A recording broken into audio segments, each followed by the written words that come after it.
Oh, I can't hear you, Joe. I can't. Hello, everybody. Sorry, There we're we catching go. up here. Welcome to It's a Long Story, a place where we roll dice, we tell stories, and we create magic. I am so behind. I'm just getting my headphones in now.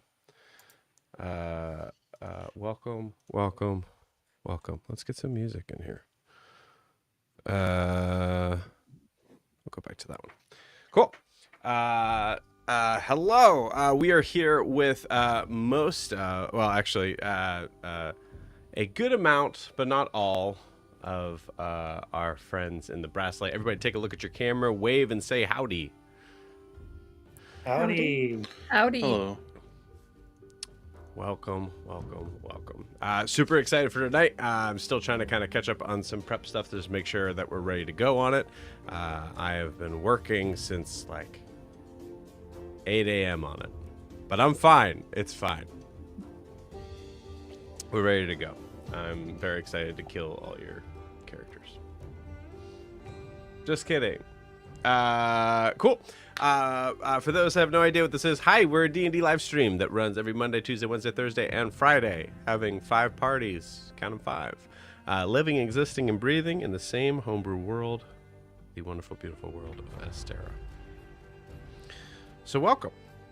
We hope you enjoy the craziness. Before we begin tonight, just a quick reminder for those that want to support the channel. Best way to do so is to like and subscribe where you're watching this. You can also check out our Instagram at It's a Long Story _TTRPG down below. There's our Instagram and our TikTok right down there. Feel free to give us a like and follow, and thank you so much. We really appreciate it.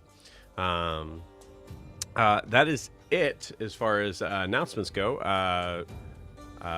Our next piece to do is our recap, as I can honestly continue to fix everything that needs to be fixed. So before we begin tonight, we need to get a recap of where we left off with the party. So Ryan, if you'd be so kind as to give us that recap. Our pride is ash, our will undone. We bow, and the low is won. The session begins with the party split between rooms. We got Blair, Jericho, Timothy, and Ophelia kind of in one room, and then Ophelia is explaining to the group Eddie Crawley's importance in Veracia. Meanwhile, Rasa and Lysandra speak to Eddie, who is delirious and speaks cryptically about a prophet on the back of an iron bug, coming to bury them all. He whispers to Rasa, telling him to step down from the golden steps and join them low, and there is a power in those words that unsettles Rasa. Meanwhile, Ophelia seems very nervous and tries to leave, but Lysandra blocks her way. Realizing that Ophelia was very concerned, she moves aside after Timothy blocks Blair, escorting her out, and Timothy crushing Blair's favorite pair of handcuffs in the process. Ophelia then spends time furiously writing letters until they are interrupted by Lux, asking what he is doing there and why he is not keeping an eye on the other group. Timothy says he will be back there very soon. Back in the room with Eddie, Lysandra shared that she has had a vision where she heard the very thing that Eddie has been muttering, and that Jericho was also there in that vision. The group then links hands, and Jericho reluctantly joins in. An evil power moves through the group, coming from Jericho, but distorting everyone's abilities, and in the end destroying Rasa's radiant wings as people break free. So then Lysandra takes some time to challenge Jericho, and Jericho tells her off and storms out and heads towards the Chronotarium, where he spends some time viewing some of the artifacts of when he was on the boat. And then Helyse comes and challenges him about why he was able to turn invisible here in Whitewater, and that she knows who he is as a survivor. And then after that, the Raptors of the Solar Crest arrive. Octavius shows up and arrests Eddie for allegedly murdering his family, and he is turned over by the group. Lysandra then gets a message from Gideon, letting her know that her father is on the hunt for her, and he is exceptionally good at tracking people, and that he left just the day before. So Lysandra is now in a state of panic about what is going to happen. Things then begin to pick up kind of outside as there is commotion. There is Helyse and Octavius in an apparent heated argument. Blair moves to try and rescue Jericho from the opposite side of the crowd as Rasa senses a vibration underground and a horde of Luxes descend upon Helyse. And that is where we left off. Oh, it feels like you flew through that. Ryan, just go through that again real quick.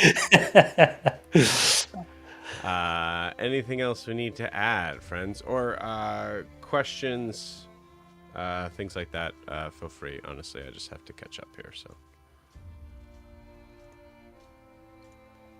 I think we're all terrified of what's about to happen. Yeah. Then we will be sitting in silence. No HP. She's after we did the reckless thing, he told me to turn around. He showed everyone what this was, and everyone said, "Oh, you're fucked." Oh, that's great. That's great. I love that. I'm looking at Ophelia's baby hit points. And remembering how few hit points magic casters have compared to my lovely Kara with her amulet of health and Lysandra as a freaking paladin. Oh. Gosh, we're screwed. Goodness. I don't think we're screwed. I think that's a hard. I mean, no, we're not great. We're going to retreat probably with the civilians to protect the civilians, so she might survive. Y'all, this is kind of like our first big battle, though. We can't retreat, though, right? Like, we kind of got to stick this one out. We can. You know, sometimes retreat is a smart move. I'm just saying, like, this is absolutely one of them that I will say retreating is an option.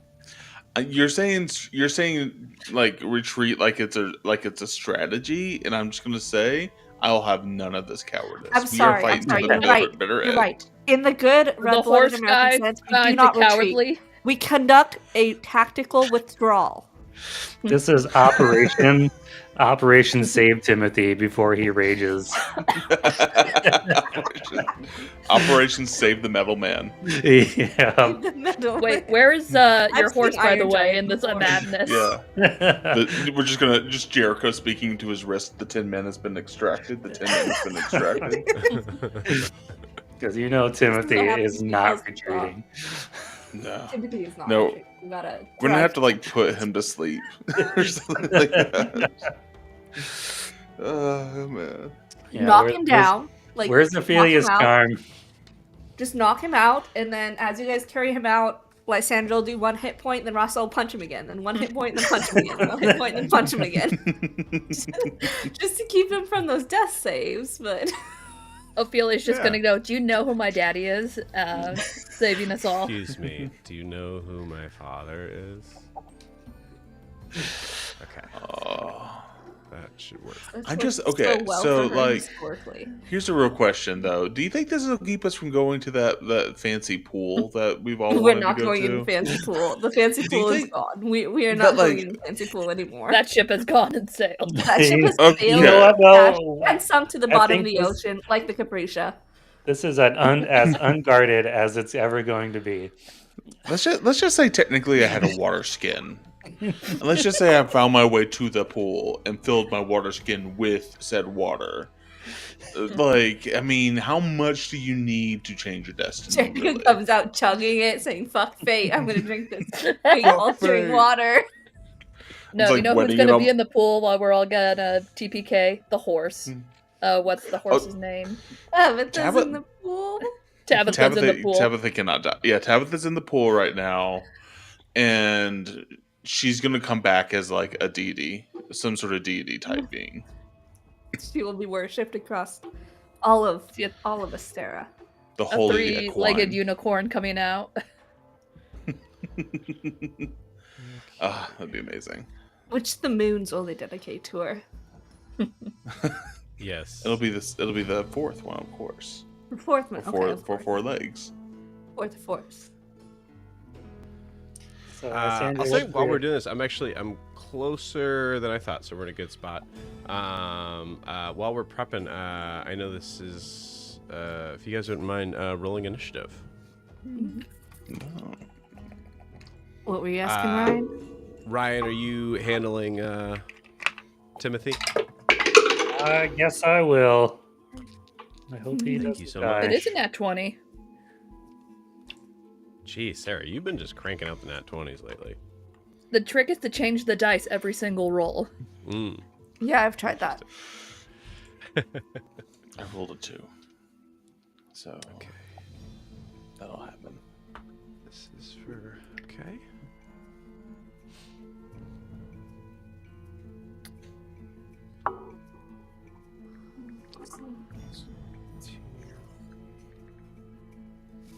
Sandra, I was asking what your dad's name was, so we can greet Don't him worry when he about comes here. Don't worry about it. Okay. Don't worry. You won't about come here. You won't fine. need him. It's not that good with y'all. Don't worry about it. His Whoa. He's name not gonna is find us. Gerald. I'm not wearing all of this custom-made armor that absolutely isn't enchanted. Joe, you can't TPK us because I just got things for a commission for this character, so you can't TPK it. That's why. Yeah. not my prob. Is that it? Now, if Joe kills your character while you're waiting on a commission, what does he have to reimburse you or It something? just doesn't count. Yeah, I'll have to reimburse you for that. That makes sense. I actually Cool. don't. I'm going to my backstory to see his name. There's so many names. There's so many people in my backstory. Yeah, mean, don't he's- worry about it. He's out on vacation. I feel like we should do a Him little and his daughter entertainment. are just touring the outer world. Don't worry about what that means. Okay. They're on Bruce Springer, however that thing is pronounced. Rumspringer, yeah. Rumspringer, there you go.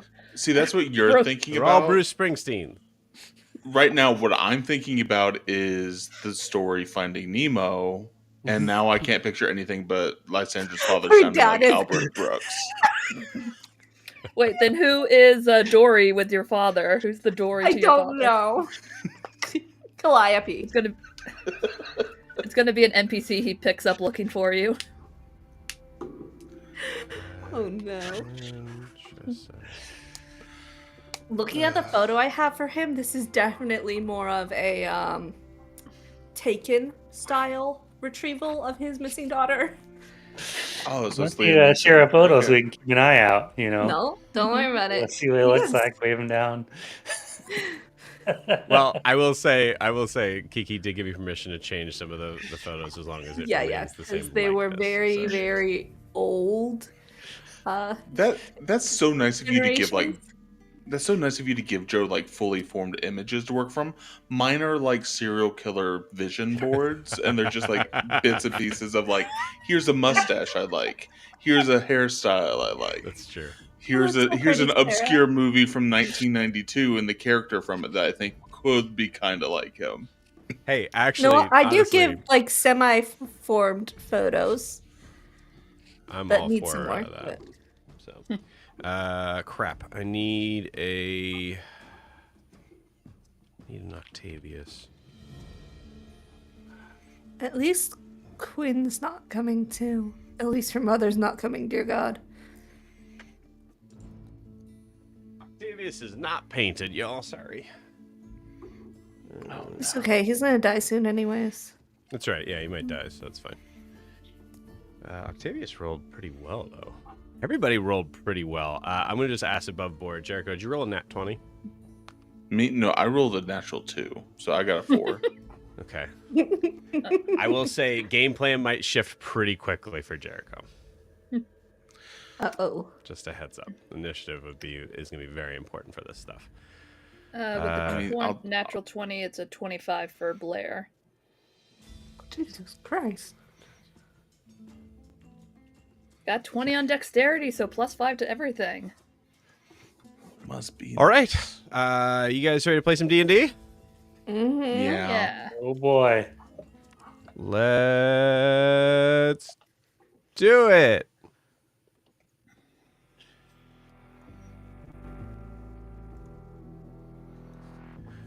Okay. So here's the scene that's set before you. I will explain a little bit more as we get these. Joe, we're these, level 4. initiatives. Yeah, I know. I'm not It's scared. a little much. You can run. You can run. Hiding might be difficult, but you can run. Okay, cool. All right, music okay? Uh-huh. Music's good. Cool. All right, cool. I'll just go left to right. Ophelia, what did she get? 12. 12. Okay.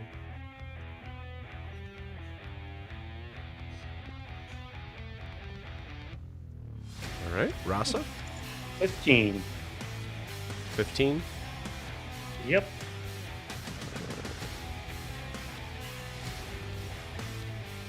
Lysandra, 5. cool 5. Cool. What did Timothy get? 5. Lysandra, His what's dex your is higher than mine. Mine's 11. Okay, I'm gonna say you guys have the same initiative, so you guys kind of choose who goes first on that. That's totally fine. I'm sure Timothy would opt to go first. Yeah, no. Trying to That's play fine. this Timothy's way. I'll put Yeah. Timothy first, but any point in time, that's not gonna bother me. Cool, Jericho. 4. I got a 4. 4 and Blair. 25. Whoa, Blair! Holy Yeah. cow! Same. All right, so that might make a difference. Okay, cool. Let me put your pieces on the board. Just kind of a little bit of an explanation stuff on where everything is. So, erupting out of the ground, you see this large automaton creature, seemingly in one fell swoop, is kind of erupting just underneath Helyse, who immediately you see a door, like some sort of compartment open, and she just kind of like full Power Rangers in. Helyse is inside that giant brassborn. You see blue eyes flashing wildly from the center of its body. I'll do a little zoom in here in a minute. Actually, might as well just do that now, so we'll do it.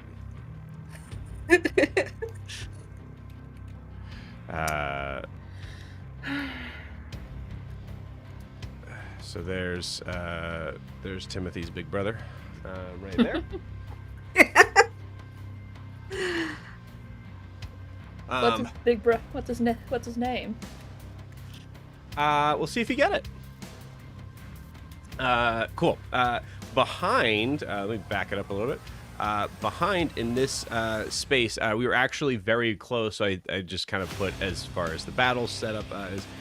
Behind is actually a pathway that would lead to the Kairos well. So there is a way out. Isn't the Some- well underground? How is that a way out? Uh-huh. Uh-huh. Well comes from somewhere. How well can you guys breathe? It's an option. There's also... We're gonna Mario Brothers this and go down a pipe tube. You could also try to run for the gate, too, but the gate is significantly further away. Cool. So obviously these big griffin dudes with the golden knights on top are our Raptors. I'll move these guys down a little bit. Basically everyone here is all the like Lux army, we'll call them. Quarren and Tressa are here as well. Quarren is right there. Tressa is on the other side right here. Octavius is right here in the center. And I will say for the point of interest, I'll move one of the Raptors right next to them to say that this is the Raptor that Eddie is on. But I will tell you guys they're pretty high in the initiative order. So some stuff might be happening here pretty soon. And currently there are 7. We'll handle that when we need to. Right now you only see 5 on the field. Cool. Let's get your characters into play. So what we know is Jericho would be on the opposite side of where Timothy and Helyse would have been. And Blair would have been 2. So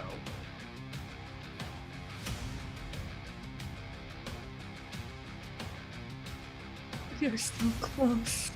Oh, it's not where I pictured him. So we'll put Blair and Jericho right Jericho there. and Blair. Where are Yep. they? Right there, right to the left of that creature. Okay, Yeah, Tom, right there. I see the blue. Cool. So Lysandra and Rasa, I think you guys were working on pushing people back, and I would say Ophelia is probably joining you in that as well. Yeah, we're activating people from the area. You got it. So I will say, feel free to kind of give me a general sort of idea of where you want to be. We knew where Jericho and Blair were. It was kind of a little more ambiguous where you guys were. I mean, I was we're- back. Yeah. Yeah, wherever we could have evacuated people to, whatever route that was.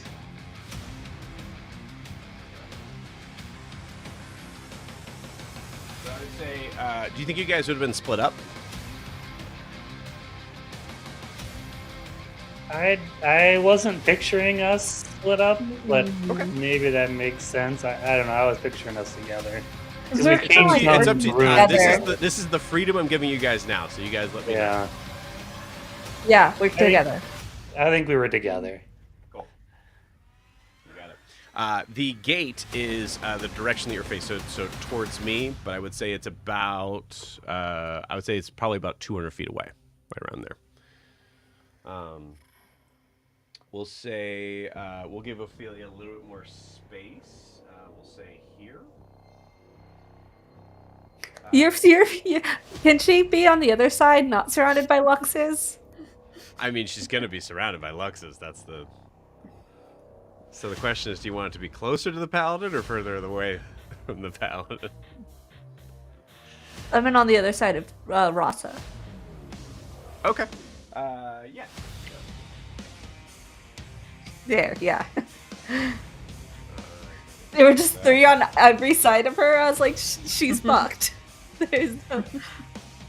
And Timothy is right there. Okay, cool. So I apologize. I have just a couple more stat blocks to pull up, and then we'll be ready.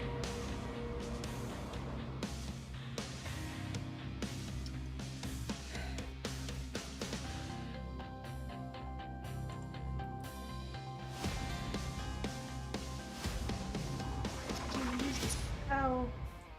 Dang it.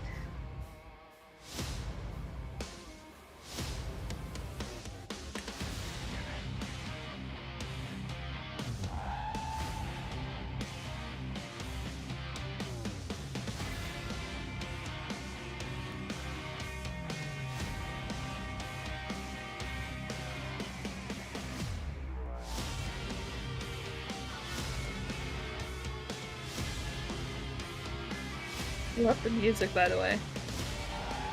That's good. Cool. All right, I think I'm good enough here. So Blair, we'll say we're gonna be coming up on starting your turn. So we see this creature kind of come up out of the ground. Its body taking up a much more like I think you guys actually had to kind of take a couple steps back as it pushes up from the ground around it. Everywhere within 5 feet around where it is currently at is difficult terrain, as it had to erupt out of the earth to do so. In this moment, I'm going to move something around just to kind of give an option here. In this moment, I would say your sort of like a reactionary thing would be that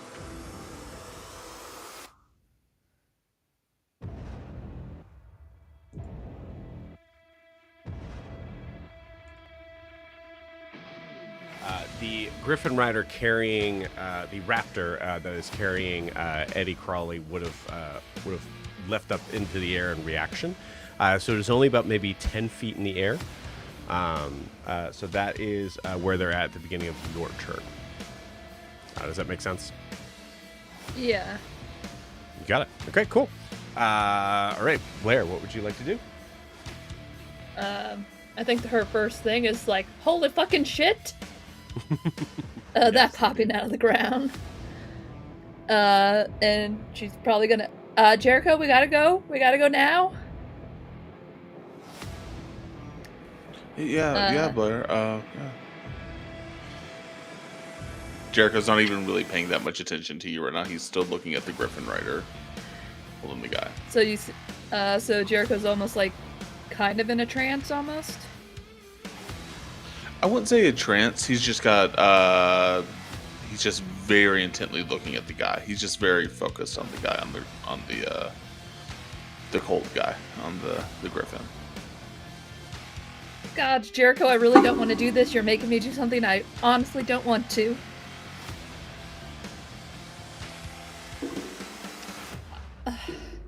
I'm gonna pick Jericho up and run.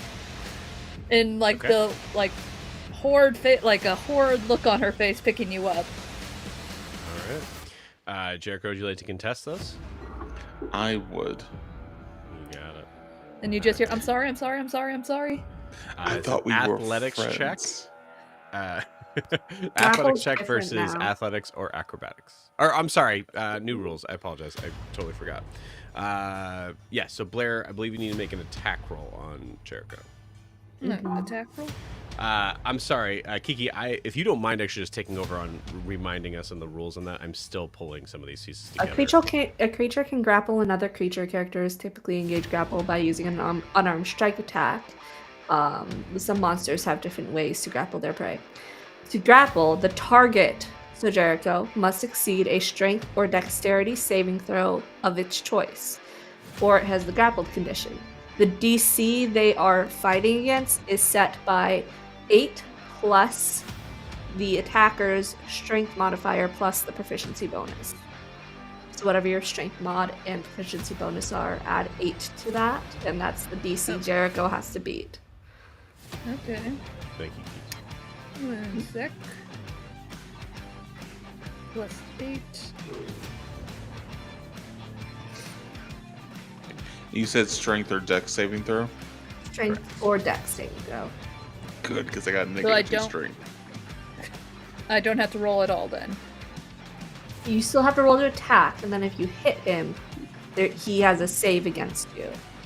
Okay, so the attack is a 15. You just hit my AC. So now he has to save against whatever your DC is. And it's strength and my proficiency bonus plus 8. Yeah, so it's proficient. So it'd be 10 because our proficiency bonus is plus 2, and then plus your strength modifier. So whatever that is. It's gonna be a 12. All right. I am grappled. So you just have this little halfling fighting as much as he can against you right now. But he's in your arms. Blair just mortified she has to do this. Mortified. I'm sorry. Let me, Miss Blair, please let me go. Please let me go. Please let me go. I'm sorry. We gotta get away from the giant mecha machine thing with a drill. And can I use my movement to get with Jericho on top of the building? Not in it, just on the corner of it. Ooh.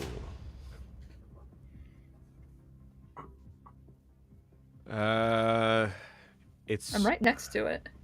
Yeah, I mean, it's one thing to pick up a halfling and run with him. It's another thing to scale a building with a halfling. Can So I just? I'll give you the option to, but it's going to be a pretty high athletics check. Would it be an acrobatics check? Nope. No, athletics. Then I'll just go around and use the stairs. You got it. Cool. So you want to step. So your movement is halved because you're carrying someone. I will use feline agility to double that. You got it. So what's your move speed? 40 feet.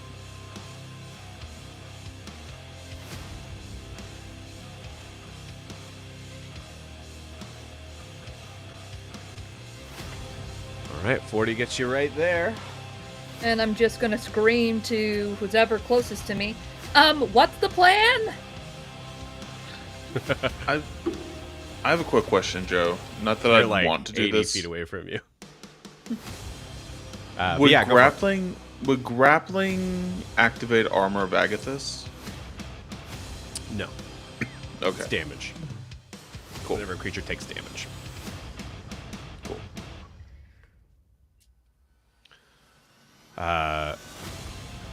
Cool. Yeah, and I will say for this type of fight, I will allow a little bit of table talk.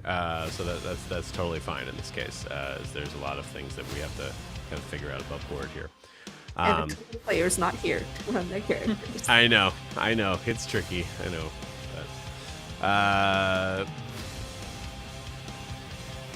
But, so we'll say for the sake of keeping the RP, we'll say Lysandra and Rasa, you guys are able to hear Blair yell that. I think a retreat would be prudent.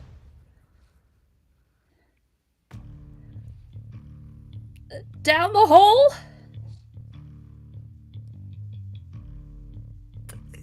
I don't that, even know like- what that means.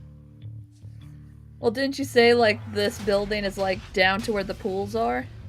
It's down to where the well is. Is that what you mean? Yeah. Oh, I thought so wait, now I'm confused. Is it the building to the left or is it the break in the back? No, Oh, it's you the went break in wrong the back way. here. Okay, I misheard that completely then. That was my own It's all fault. good. Follow the palm trees. Okay. So would you have not ran up the building then because you thought you were headed towards the well?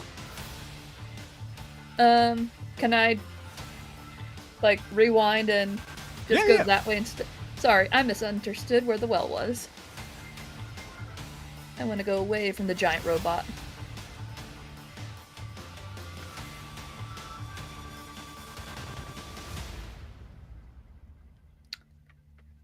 Blair, roll me a d20. Oh no. 17. Okay. That would be nice.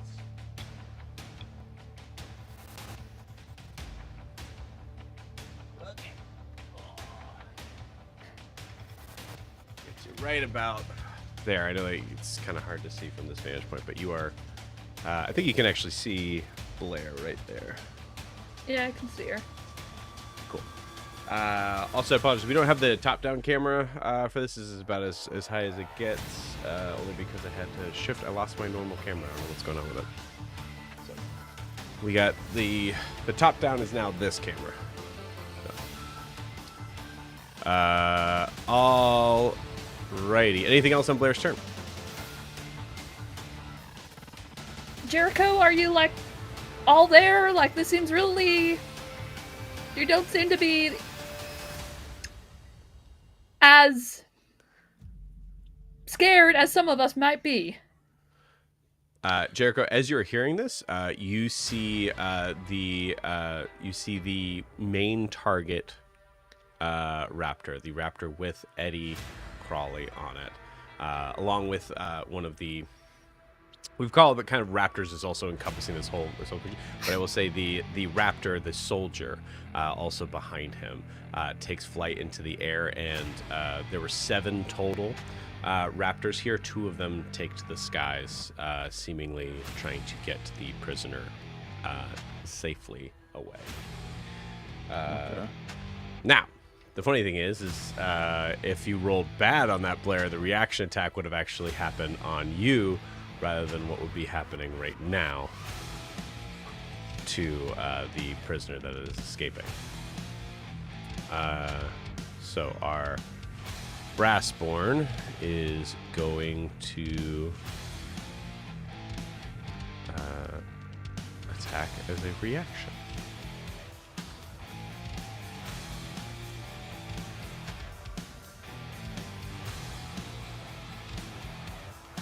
There's a lot of stat bars here, so I apologize. Would be attacking the Griffin. Okay, definitely hits. So you see the drill arm kind of come out and slam into the Griffin. Roll damage. I'm gonna kill that Griffin. I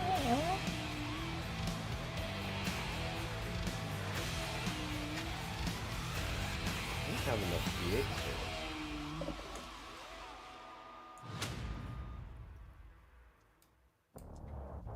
Okay. 16, 20. Oh, those are 2 8s. That's a really good damage roll. Yeah. Wait, what? 23. Okay. Oh.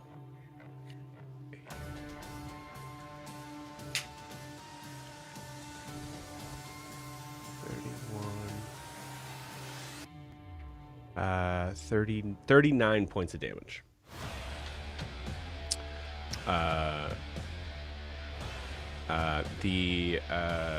I'm gonna have Eddie make a dexterity saving throw. It's not enough to kill the Griffin, so I'm gonna have Eddie make a dexterity saving throw with advantage based on the raptor kind of like having arms wrapped around him to hold him tight.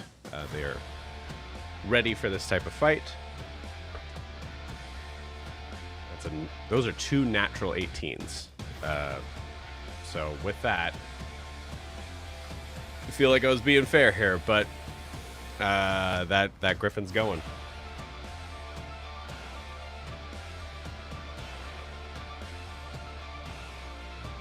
That Griffin takes to the skies. As so 2 of them seem to leave. One of them with Eddie Crawley. And the rest of them are seemingly kind of like, I would say they're like landing, hovering if they needed to, all around. And it is their turn to beat the hell out of this thing. So we'll see what happens.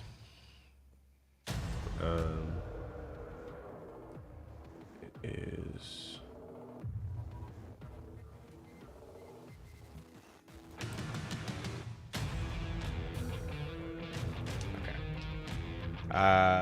First, we'll go from left to right. First one is going to turn to attack. And it's going to miss with a 9 and a 4 on the die. As it kind of like, you see all these riders have these like long spears, and they're trying to kind of like spear at this creature.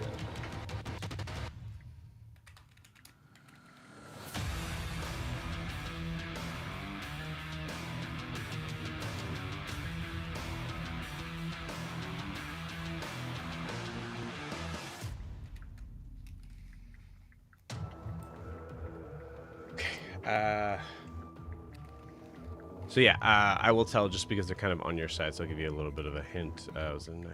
So an 18 does not hit on this creature. Okay. Second attack is a nat 20 on one of them. So it's going to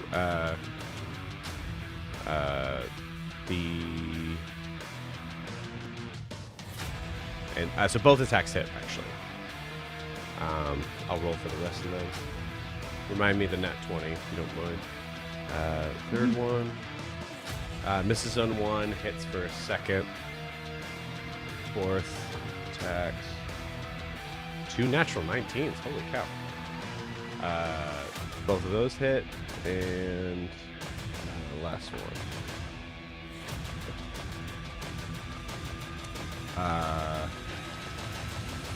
21 misses, but the 17 on the die hits. So that's 4 hits and a crit. Yep. Cool. All right, cool. I'll just do this damage all together so you guys get to play a game. Oh no, you do your thing. We're still like... We're panicking in the chat is what we're doing. Yeah.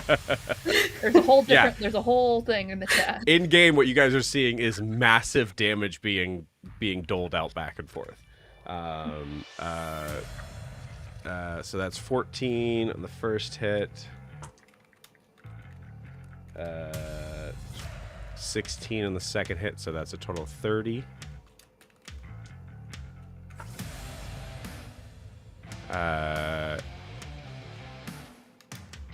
12 on the third hit, so that's 44. And 14 on the last, which is 58. And then the crits. Get out of here.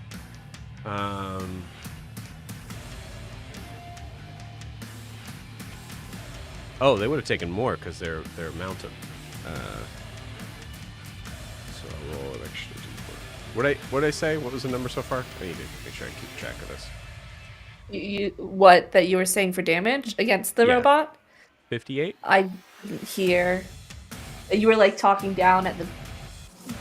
Fairly certain 58. So yeah, we'll do 58.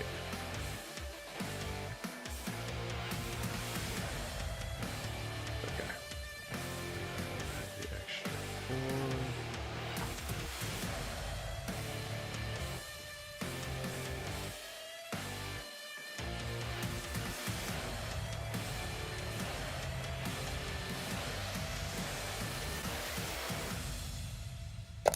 $19. There we go. Sorry, guys. All right. 68, 70,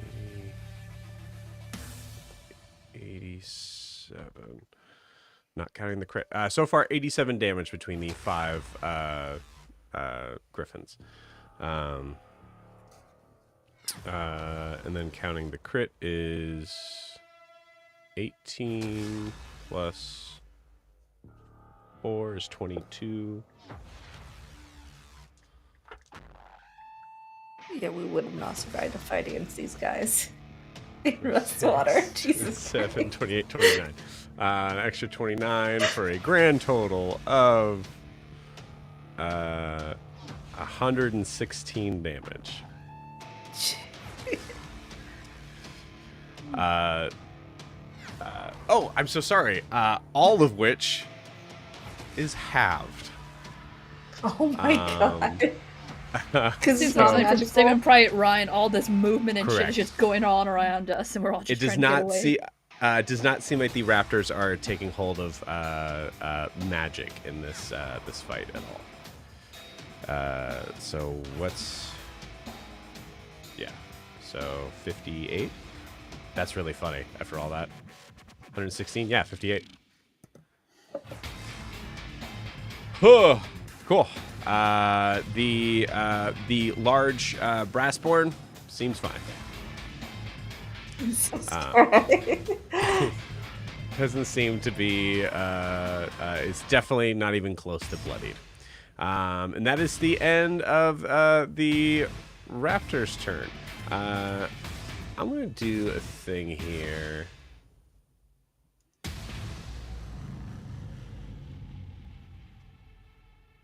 Yeah, this just seems fair. It is Octavius's turn. And I have not thought about what Octavius is going to do. Are we gonna try to save him too? No, we're trying to save ourselves. Oh, the civilian's gone out the window now. No, the civilians are gone. They've gone out the gate. Okay. Octavius is going to is going to try to do the impossible first, which is to try to push Timothy back away out as a like civilian, like truly like trying to kind of like stiff arm to just a ding on the heavy metal body of Timothy, shouting for him to get back, to no avail, and is going to instead take a shot at this thing. Wow. Nat 20. Good job. Octavius Good for him. aimed right at the... actually, I'll say the...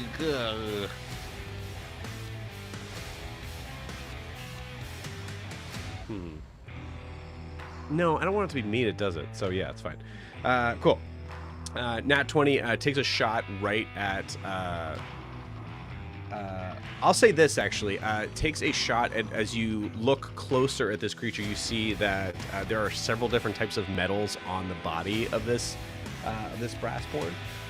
And there looks to be 2 lines of copper pipe that seems to kind of wrap around its inner body. And one of the shots actually just happens to hit right there.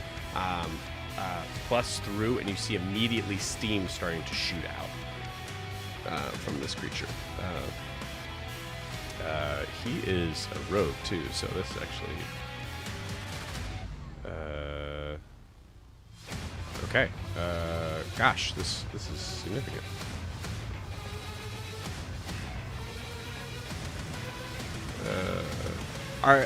For rogues, is it D6s or D8s? I can never remember. It D6. for what? Sneak attack D6, but depends on D6. his level how many D6 is. Right. Okay. Cool. So it is 4d6 plus. So that's 24 plus the roll just for the sneak attack. And then d8, which is 8. So 24 plus 8 is 32. Damn, Octavius. 32 plus this many.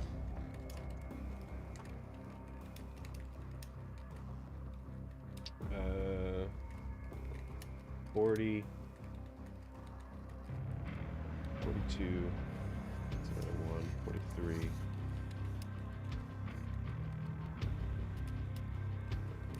Plus 3 is 46. Cool.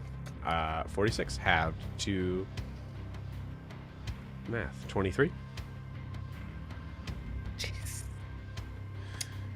This thing is an incredibly high AC.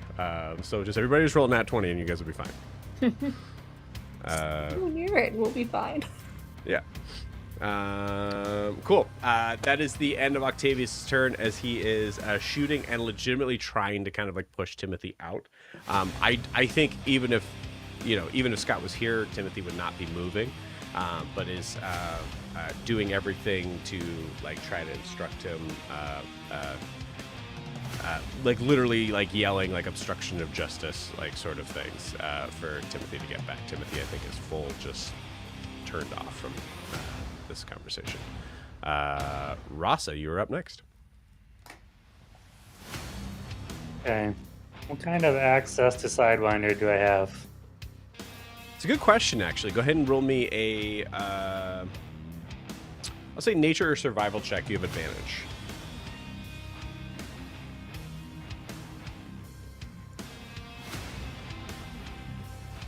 $21. 21, nice. Cool. With a 21, you we're not feeling like any sort of response in the ground from Sidewinder this whole time here. The moment this thing breached, you do get a signal. Like you do, like whatever would be the equivalent for Rasa, you do get an idea of like Sidewinder is responding to you here. Whatever this creature was holding down was probably keeping space below as well. This thing is big enough; it could have taken, it could have taken all the floors that it was attached to. Okay. The other question is, can I perform? So I have a spell that pairs with an attack. Can I do the spell without doing damage on the attack? I don't know how to explain that. Like a non-lethal attack, or do I have to do the attack with the spell? It would help if you told me what the spell was, I think. Ensnaring Strike. Okay. I'll pull it up here, but if it says anything like in the idea of damage, then yes, it would have to be doing the damage. Next time you hit a creature with a weapon attack before the spell ends.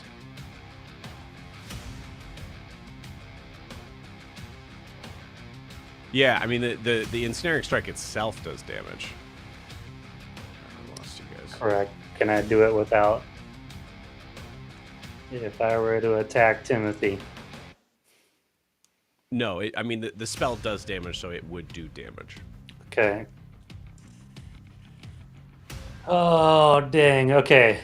I think that I'm gonna have Sidewinder appear right around Timothy and see if I can grapple him. Okay. Give me 1 second, guys. My whole computer's freaking out.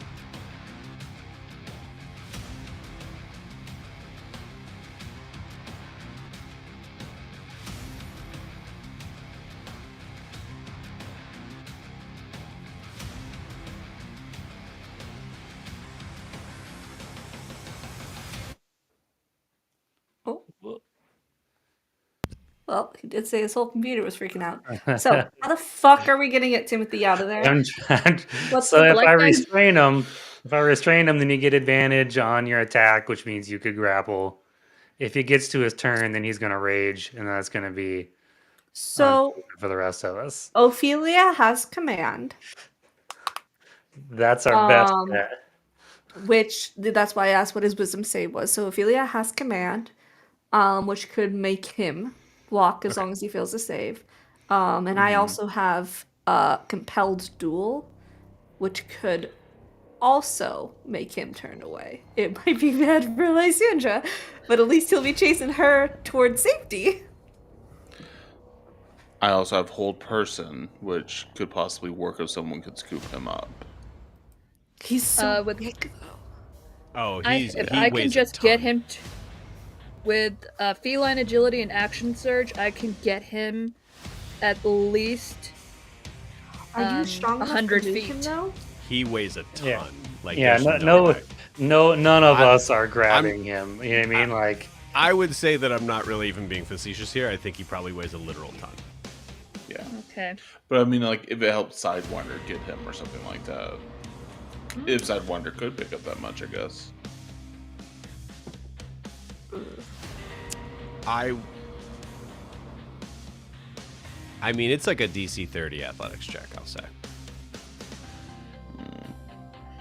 Magic might be our best bet to get him out of there. Or Yeah. someone like Rasa being able to actively talk him down, because there is that relationship there. I can have him move 30 feet though with my magnets and move him. No, it has He to is be metal. willing. He is metal, but it says he has to be willing. No, he's definitely not willing. Yeah. I mean, I'll roll stuff for it. I mean, it's we'll play it. We'll do like the safe bet here. But Rasa, what are you doing? I have Sidewinder try. I mean, grappling. Knowing his weight, grappling isn't gonna work. So I'm gonna have this Sidewinder appear around him, and then Timothy, like They're gonna kill you. You need to calm down. You can't. This is not a fight that you can win, Timothy. You need to run. Okay. Give me a persuasion check. I'm gonna say, let's make this fair. Let me pull up Timothy's sheet here.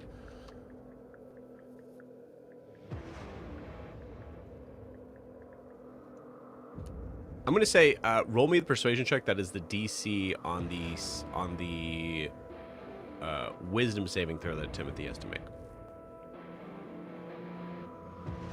Hang on. What's the? I'm not. This is not a spell. What's the wisdom saving throw? What's the persuasion check? You're setting the DC. Oh, gotcha. Mhm. Okay. All right. I rolled a 19 Ooh. Ooh, on my persuasion check. Okay. nice. Wow. Okay. Wow. Holy cow, Rasa. Incredible. I really wish we had Scott here to RP what that moment would look like. I have to roll a nat 20. Wow. I think that's fair, right? Like, I assumed it was going to be closer to like a 13 or a 14. So, I yeah, mean, it's got a +1, so I got real lucky. yeah. Okay. I will say, actually, because you said 19. Yep.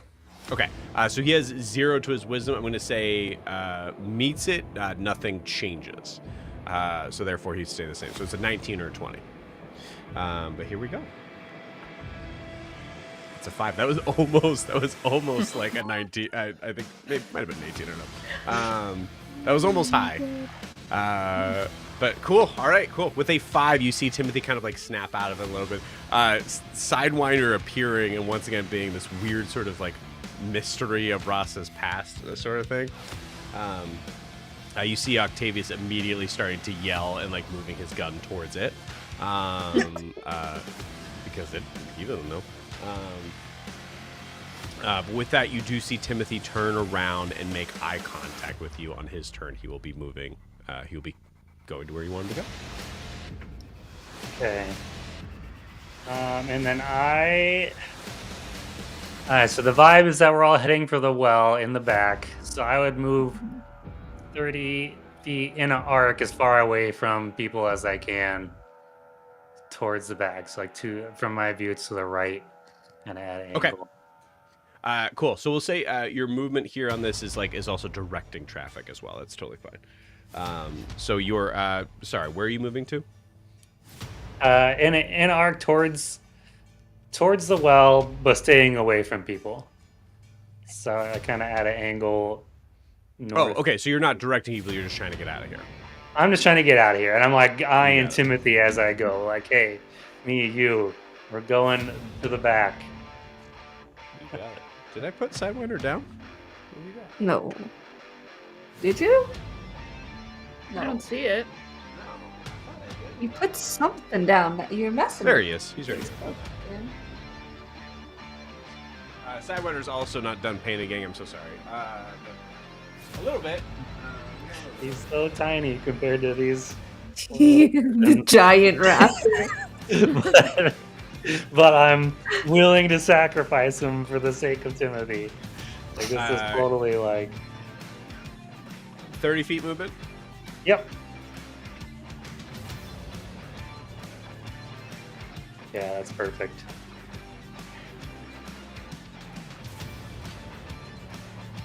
Okay, Okay, cool. That is it's the end of Ross's turn. You got it. All right.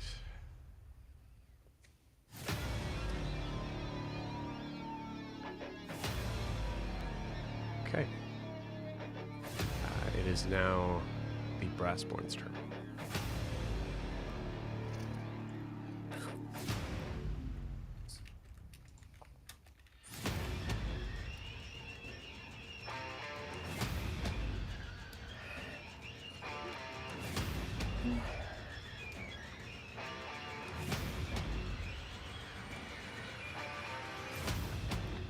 Rasa, roll me a d20.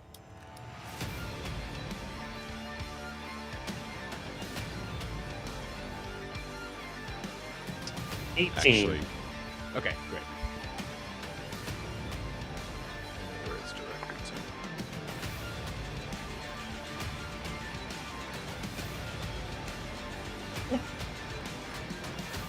a big Oh, sizer. we I don't like that. We don't need big cones of flame out of you, Joe. A very big cone. I don't think like we're level 4. We don't need a cone that big. We need something like 2 sizes smaller. There we go. There You we go. guys That keep one's right. saying that, but the thing is like, this is real life. Hey, Joe, you don't have any cones bigger than that? Come on. You can do bigger. There you go. Oh no. We ain't scared. We are not scared of your cones or any other shapes you might have. Well, that's big talk for us being on the other side. I need a dexterity saving throw from Sidewinder and Timothy.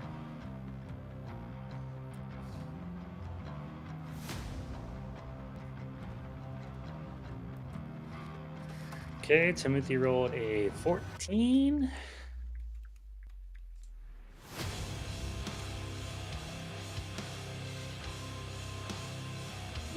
Okay. Sidewinder and that one for 5. Oh no, Sidewinder. Oh no. Oh, well, that's okay.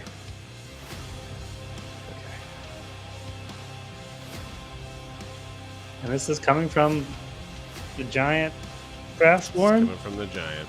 Yep. Elise, his own mother, just attacked Timothy. Well, aiming for Octavius. So, which reminds me, Octavius is also having a roll. Does she get emotionally damaged for hitting her son?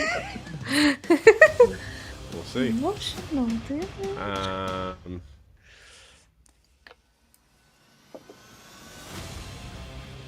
I believe we had. Sorry, I don't have Octavius' stat block in front of me, but I believe he's at least a level 5 rogue, which I believe is when they get their dex thing. Uncanny dodge. Yes.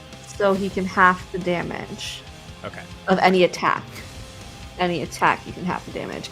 He doesn't get the other thing, which starts with an E, which I can't remember, until Right, level evasion. 7. Okay, cool. Evasion. That's level 7. All right, cool. That might save his life. We'll see. Because that is a fail. Timothy rolled the 14. Correct.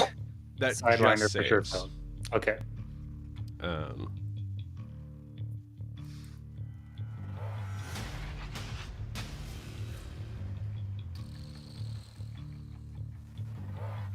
Wait. Make sure I'm doing this right. Action. Okay.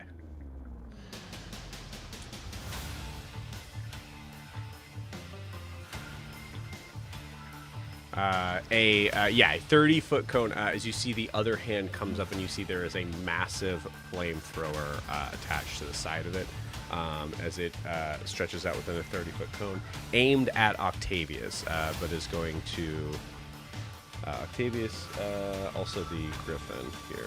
Ooh, that's a fail. Griffin's also going to take all of this damage. How much hit points does this Sidewinder have? 25. Oh, I'm going to kill that dog. Okay.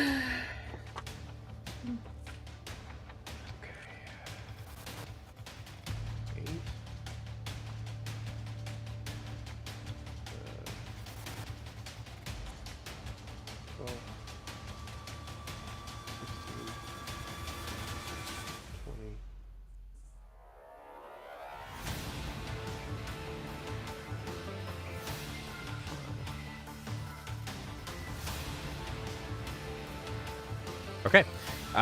Exactly 25. Okay. First, Joe takes your wings, and now he takes your Rafa- pets. Sidewinder. Roscoe's No, it- life is being destroyed right in front of him. Now it. Yep. Yep. On the And I same will day he say, I found out think- his town is going to die. We haven't really discussed this as like the idea of like this like ranger sort of moment, but I do think in the idea of like the realness of this world, Sidewinder as named is dead. Yep. Yeah. Cool. Creature immediately just gets fully Aw. burned to a crisp. The One of the griffins takes 25 points of fire damage as well. Timothy just saved, so he takes half of that. 13? No, 12. 12. Okay. Nope, I didn't need to do that.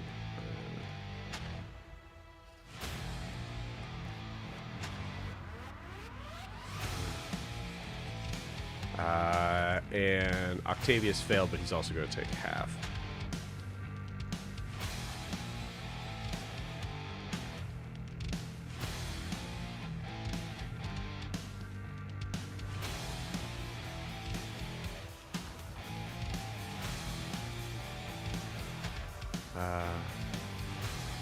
There was one thing I forgot. Hold on, let me do this real quick.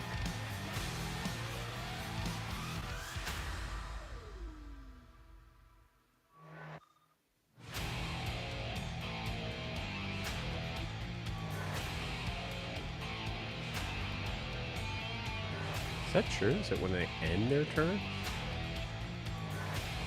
It seems awful. You know what? That's fine. Okay, cool. Our Brassborn friend is not done. That's just one attack. And is going to reach to do an overhead smash on Octavius himself. So Octavius might die. Oof, it was good knowing you. It's good knowing you. It's a good You're an man. okay Oh guy. yeah. Oh, yeah. That's, Oh, that no. is for sure. That is a 26, 38 to hit. Wait, what did he roll? A 16, right? 16 plus 12. No, Plus 28. 12? Yeah. Jesus Christ. Yeah. This is like Ophelia might have something, but would she waste a spell slot to save Octavius's life? I don't know. It's up to you. Energy field. I don't know what that means. I can use a balsamic dice to cut a certain amount of hit points that's going to be directed on him. How is there a distance? Where did you go? Movement. Damn it. Everything just gets... One thing about D&D Beyond with all this is not organized the way it... I'm going to roll damage just in case. As you're getting that set up. Well, do you guys think above table Ophelia would use a spell to try and save Octavius's life? Oh, Ophelia? Maybe. I feel like she would. I mean, that's think she would. Yeah, that's Yeah, I think that, like... Silvery like- barbs. Okay. Who are you giving advantage to? She will give advantage to Timothy. 18 just hits. Okay. It is 30 feet. 30 feet. You are 40 feet away. Okay. Okay. All right. Giving advantage to Timothy. Got it. He might survive this. This isn't the big boy hit. He can still half it.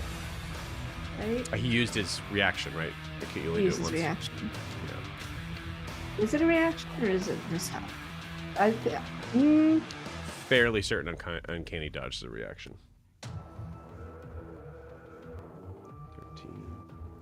13, 17, 22. Yeah, to use your reaction, yeah. Okay, all right. Evasion good. just happens, that's the weird thing. But uncanny Right. dodge is a reaction. 30 points. Octavius is up. He is looking real bad. Oh no, buddy. real bad. As that massive hits, I think there's a moment that he like tries to once again is consistently trying to push Timothy out of the way, even from like having the brunt of that damage hit. And the smash like hits the ground right next to him, slamming his body into Timothy. He needs to make a strength saving throw. Nope. Falls to the ground prone. Gosh. He needs to get on a bird and fly away quickly. Yeah. Yes, he does. Okay. That ends. That ends with Brassborn for now. It is now Ophelia's turn. Okay. So this is 1, 2, 3, 4, 5. She is going to use one of her bardic inspirations. Is this a reaction or a bonus action? This is a bonus action to do Mantle of Inspiration. So Rasa, Lysandra, herself, Timothy, and Octavius will be the 5 creatures who all get double whatever this dice is I'm about to roll. Ooh, that's really good. 5. So everyone gets 10 temporary HP. Well, Nice. Rasa, Timothy, Lysandra, and Octavius get 10 temporary HP. 10 temporary HP. Great. That's useful. I'm just going to minus the damage that you took.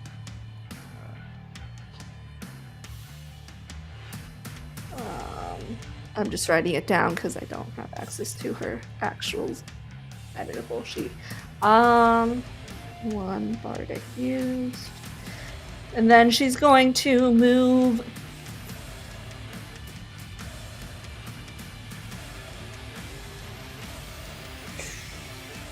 She's going to move the entire 60 feet. She's gonna sprint her ass towards the well. Oh, okay. I was like, wait. Sprint her ass towards that well. I forgot I gave Ophelia a natural 60 feet movement. Yeah.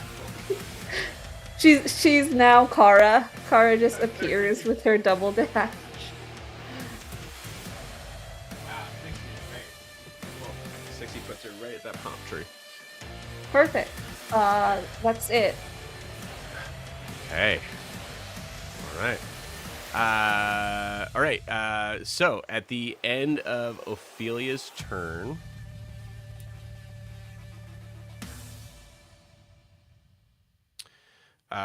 this Brassborn is going to use a legendary action as from random sort of like grill type holes that are around this creature's body. We see all of a sudden shrapnel seem to shoot out in all directions, everywhere within a 15-foot radius. So I need Timothy and Octavius to make a dexterity saving throw. Let's see if Good thing they both got the temp HP.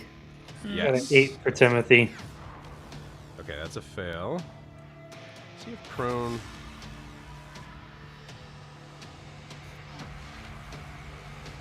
Nope. Prone does not affect dex saves, which I'm surprised at. Okay. Cool. So Octavius is going to make that dexterity saving throw. Cool. Natural 16 on the die. That does beat it. So hopefully he survives this.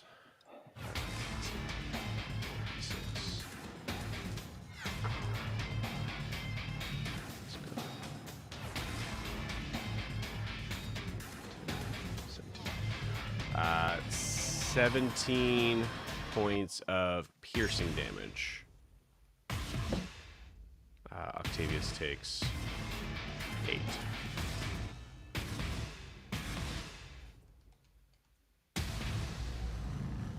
Okay. So we have that marked down for Timothy. Yep. Okay, cool. Also all of the Raptors gotta make dex saves. I don't know if I've mentioned this yet, but thank you guys so much for taking over for the other PCs, because there's a lot here. Mm-hmm. Okay, all fail but 2. So they all take 17 points. Let's say this one does as well. So 3. Okay. One of those griffins is looking real bad.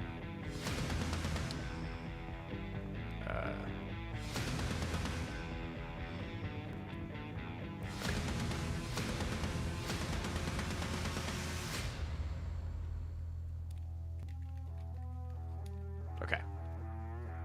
All right.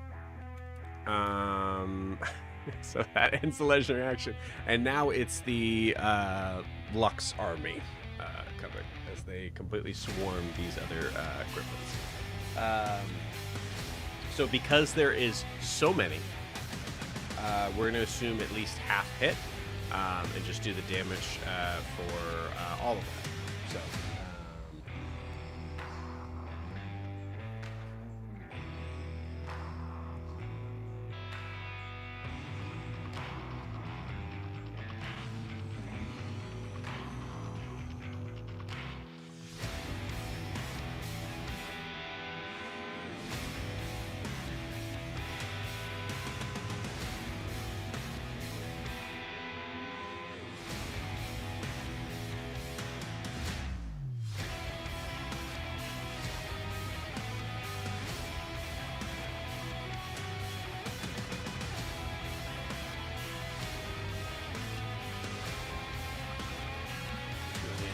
As you see, all the Lux actually whip off a portion of their robe, and you see they all seem to have blades of some sort. Most of them having this kind of khopesh look to them. As they all come running after these creatures. So 2d8 on one for half of the creatures that are on each. So that is 10 points on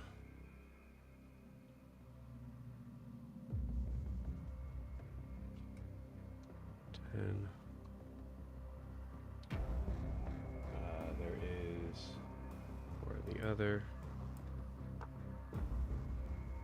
It's 11.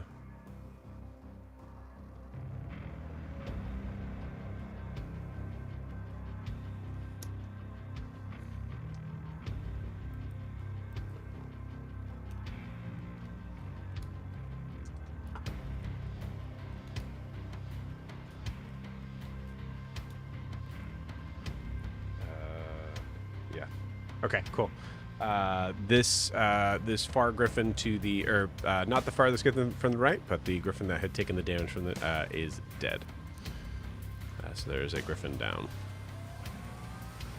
The raptor is still alive.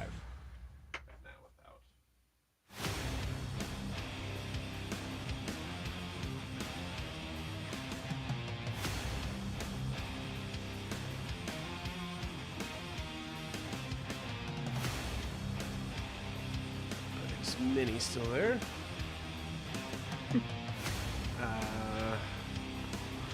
Is knocked prone. I would say the last two are actually going to go to attack the raptor instead of attacking the other ones. So just roll to see if they crit. Okay. Oops. Okay, so the Raptor soldier himself takes 11 points of damage. Okay, and that's it. Let's see. Two of the griffins that the army swarmed are looking bloody. They're not going to be able to survive another round of that. And that is it. Okay, it is Timothy's turn and then Lysandra's turn. Technically, both. Yeah. I think we We agree Timothy is running out. I mean, he's getting dominated in this close quarters. Helyse has this handled by all appearances. So move 30 feet, dash 30 feet towards the back of the group. Okay. Roll me a d20 with advantage. Goals to get 11 or higher.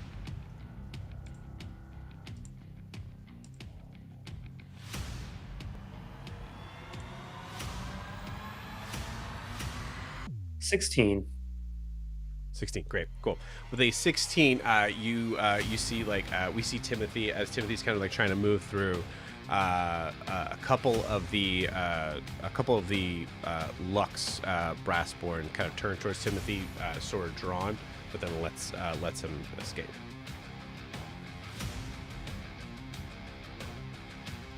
Where do you want Timothy to go?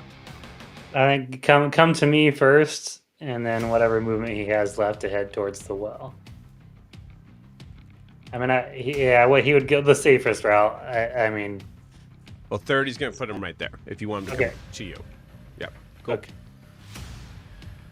All right. It comes to you. Anything else on Timothy's turn? That's just movement. Yeah, I mean, would he dash? I don't think he would leave without you, though. Yeah, that's. I think he would stay. Maybe he would hold. Can he hold an action to move when I move? Yes, absolutely. Okay, then that's what we'll do, and that'll be it for Timothy. Okay. Lysander, you're up. Jericho, you're on deck. I am going to run up to Timothy and Rasa. Patting Timothy on the shoulders with my bonus action to give him 5 healing for lay on hands. So he's gonna heal 5, Ryan. And I'm going to use my action to keep sprinting. I'm like, all right, guys, come on. And move the other 30 feet. So I just did a quick lay on hands drive by on Timothy as we ran on. All I think is football players doing a play and just patting them on the asses to move. Yeah, I don't know if that would be Lysandra's game. Yeah, I don't think that's Lysandra. That would be so improper. Seriously. Blair would explain that to her and she would blush. Yeah. Beautiful. Yeah, I forgot you didn't know what polyamory was. She does not know what she still doesn't understand that concept. What a fucking mess as I'm pulling this in and like looking at my board like, yeah, this is a lot. This is a lot. All I think is Mulan and the get off the roof, get off the roof, get off the roof. Yeah, that's where Lysandra's at. Get off the roof, get off. 30 feet movement? Yes. Okay. Mm-hmm. Take the safest route. Yeah, she would take the safest route. That's it. That's all I got. That's all she wrote. Cool. Jericho, you're up. So the Eddie is completely. Eddie's long gone. He's not. He's long gone. All right. I think watching him dramatically go away and getting out of Jericho's reach, where he was fighting back a little bit against Blair, he just now is sunken in and is just laying. I'm assuming Blair has him like almost like a bag of potatoes over her shoulder, or something like that. So yeah. Oh, like that, yeah. So he was fighting back, and you just all of a sudden feel he is no longer doing that, and I think that's just my turn. I'm not going to fight to get out of this hold right now. Okay. And I don't have anything to cast a spell on that I can see, so yeah. All right. So no actions held or anything like that. Just clarification. Don't even know what I would hold it for right now. Yeah, I'm just going to stay where I'm at. You got it. Okay, cool. Blair, it is your turn. seeing Jericho go limp and stop fighting me, I am trusting him now to put him down. And I see Octavius getting the shit like on death's door, I'm guessing. Yeah, roll me a... I'll say perception or insight. Just let me know which. That's shit on both. Perception, an 11. An 11? Okay, cool. Yeah, you saw what just happened with the large brassborn literally just trying to kind of like crush him into the ground. From the response from the other automaton like army here that's around, there's 12 in all on the field, by the way, not including Tressa and Corin. So I guess 14.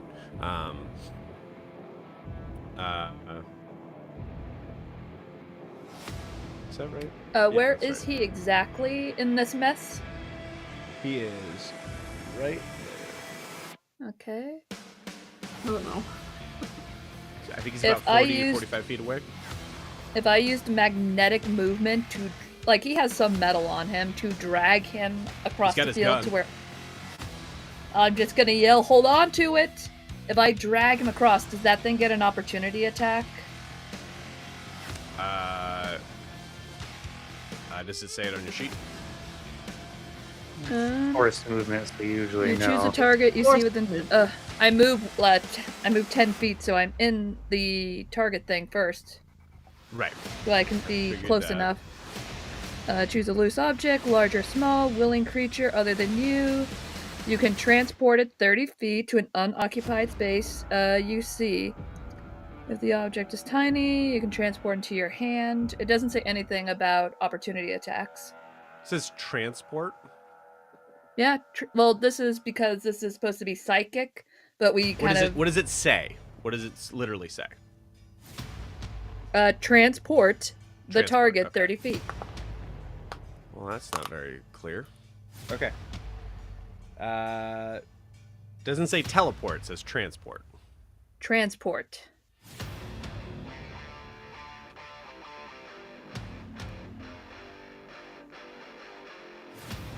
No, I think in this case, well, that's a tricky one. What's the trait called? It's called telekinetic. Can't say that word. Movement. Telekinetic movement. Telekinetic movement. Sorry. Okay.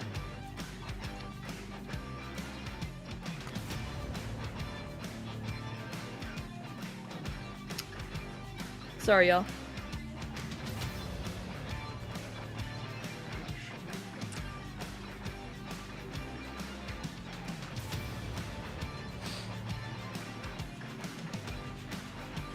Hey, it's been 6 seconds. Yeah. It only took us an hour and a half, but we got there.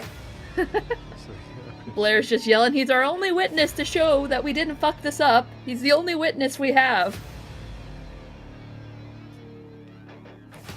I think that's the least of our concerns right now.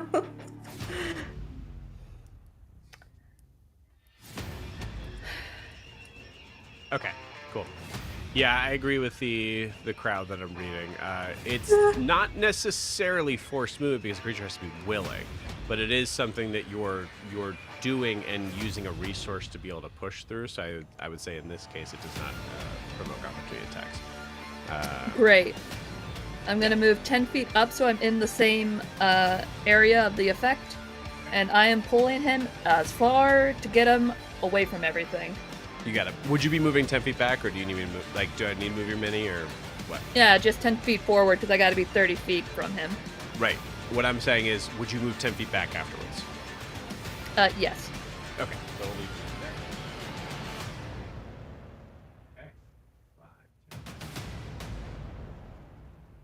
We're 20 feet back.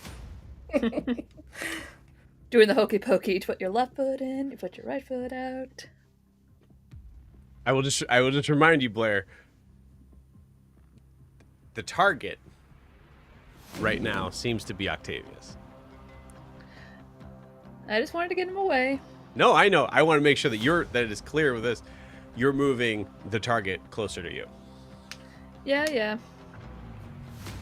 The marshmallow Gundam has a lot of things dealing with. Yeah. I mean, it fully makes sense in game. 100%. Cool. Yeah. Anything else on Blair's turn?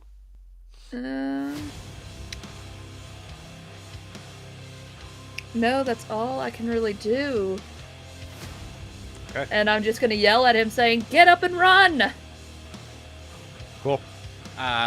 One of the raptors that's is now the raptor's turn. One of the raptors is actually going to kind of like try to like reach down for Octavius, and then seeing that Octavius is not there, as Octavius was dragged along the ground holding onto his gun. I'll say like actually at the end of that turn, Octavius just kind of like looks at you and just gives like a very quick nod of thanks, as he's going to be trying to get up on his turn. Cool. All right. The Raptors are going to turn in probably...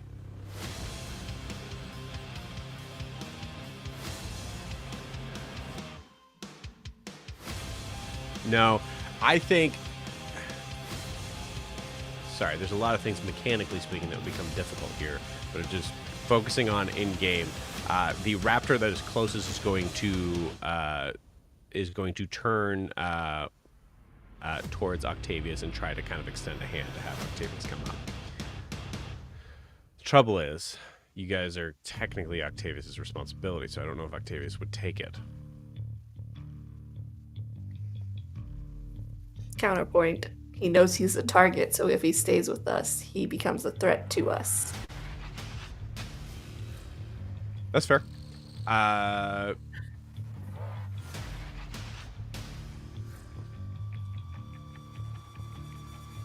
He's a smart guy, so I'm gonna say 6 or higher. He makes the right choice for his own life. And probably ours. Yeah, and probably yours.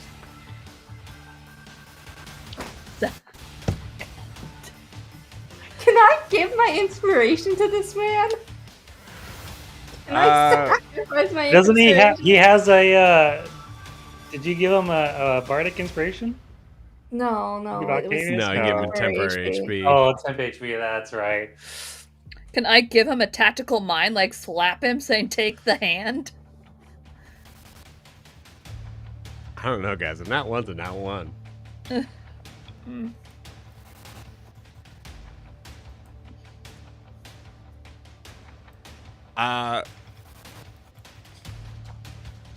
No, I think this is where we are. Octavius looks at the idea of like Blair and everybody around being. Oh, is it tactical mind an actual reaction? Like It's silvery not- barbs? I don't know if it's a reaction. It's an other. It's just like a free action, but it's only in my ability. I don't know if I can give it to another person. I was just I like, thought it was like okay. Never Yeah, mind. when you fail an No. ability check. I had no idea what that and was. Technically, this is a luck roll too, so there's a whole like I might have Ah. allowed it if it was extended out, but yeah, I think a nat one is a nat one. His goal here is to make sure that his goal is to make sure that you guys are safely transported where you're supposed to be at. There's also a million other things that are going on here at this, so I'm going to say a nat one is just a failure to make the right choice. So his reasoning I can figure out later. Yeah, so It won't matter once we TPK, but yeah. we're halfway through the palm trees. I will say for this turn, he slaps it away. If you guys want to spend your turn trying to kind of convince him, otherwise you certainly can. So that raptor is also willingly moving away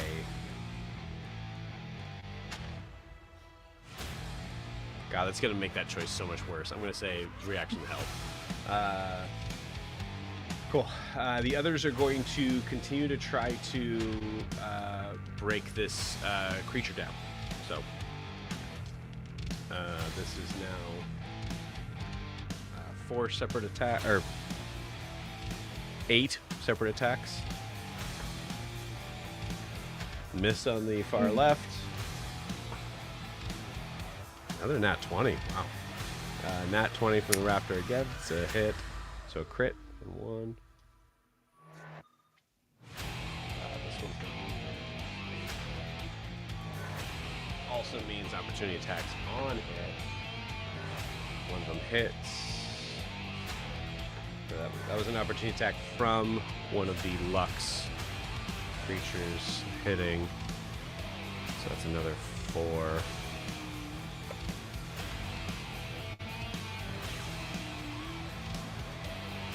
On Right Griffin. So total of 21. Okay. Right Griffin's looking hurt as it comes up to attack. It's a nat 1 on one of them and a miss on the other. That was that same dice. Put that dice away, Joe. This is the die that makes it so you guys can see. I rolled a nat 20 on this, but I'll put it away. Sure. You rolled 2 You gotta nat put ones it in and roll dice on it. jail. You gotta put it Yeah. in dice jail. Just trying to make sure you guys can see the die. That's fair though. Cool. One of the Griffin's turn is completely wasted trying to get Octavius to get on the fucking Griffin. But that is it. Okay. So 1 hit, 1 crit, I think, from all that. Yeah. Okay. Just make sure there's a lot. Okay. 3d8.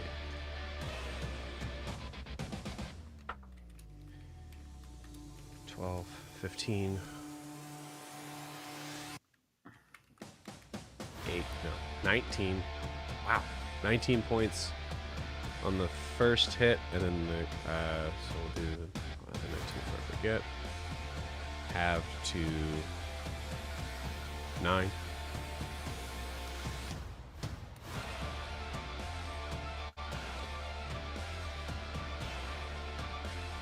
And then the crit is 3d8 plus 4 is 24 plus 4, right? 28.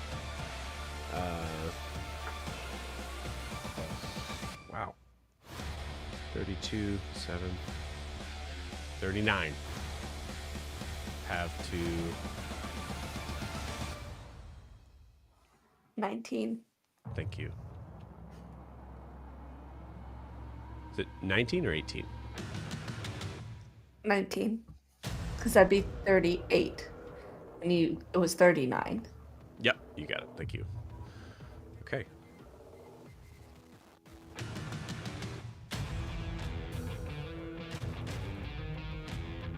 Okay. So I'm just gonna kind of put things in point of like clarity in case this comes up later on in campaign stuff. This creature has taken 109 points of damage. Looks fine. So the Raptors are also seeing that, but their captain's still on the ground, so they're going to stay where they are. And that ends their turn. Octavius is going to spend his turn getting up. I will allow Blair to talk to him.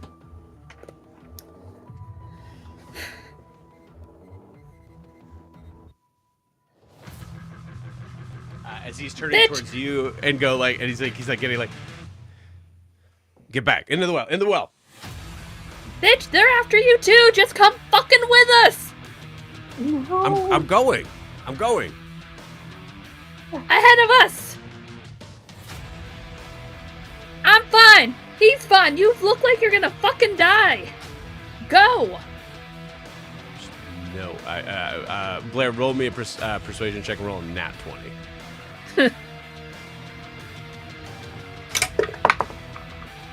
I'm gonna use the inspiration I had from last game. Blair, do you say like she's after you? I thought it was pretty obvious. You didn't say that. You said come with us. That's what you said. She's been attacking you this whole time. You did just fuck up her whole thing. Good point. Did you roll nat 20 on that? No, I rolled a 3 and a 4. You got it. Oh my god. Good point. I'll dry her off. And he's going to run away. This man is gonna die. You're our only character witness!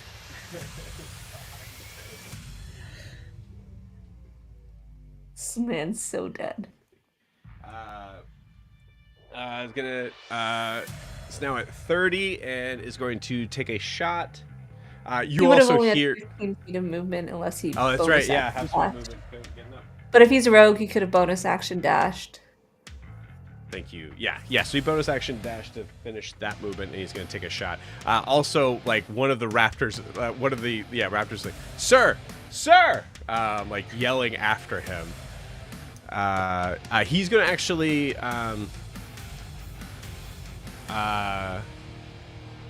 Put this man in charge.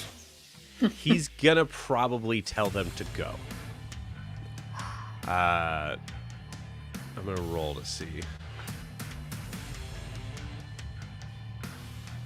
All right. Yeah, he's too distracted. He doesn't say anything. But he does take a shot at creature. Yeah, that's more like it. This time, it's shooting at the creature's back, or at the Brassline's back. You just hear it, and it just flies off. And that is Octavius's turn. Some people call it bravery. Most people will call it stupidity. Rasa, you're intelligent modifier, by the way. It's pretty Not very high. high. He's just dedicated.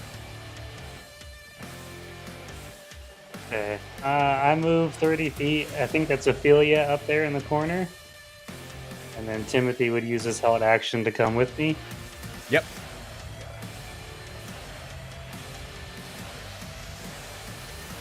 And then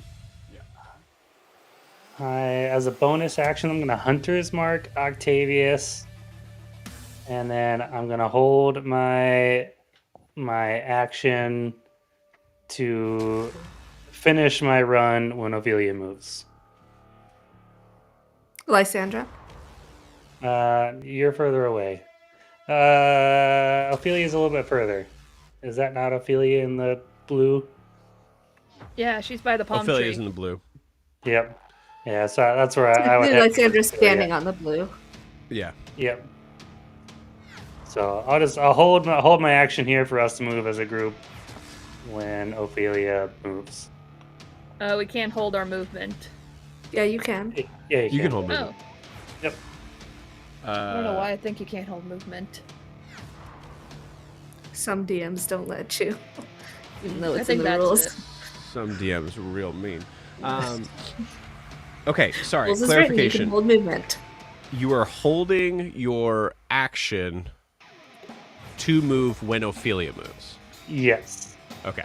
Now that won't move Timothy Correct. unless you're having to. Okay. Just clarify. Yep. You said as a group, so I wanted to make sure that it wasn't. Yeah, I mean, I specified Ophelia just because, I mean, Timothy's fine now. We're together. I will say it is one of those things that I do think one of the many issues I have with D&D is that having like group movement becomes very difficult to run In combat, yeah. Combat, yeah. Cool. All right. So that ends Ross's turn. It's now Big Boy. I'm tired. Okay, here we go.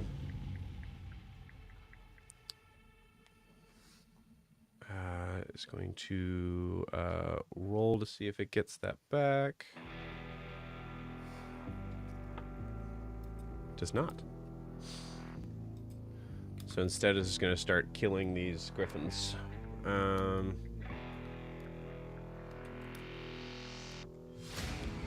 going to make 2 attacks with the drill arm.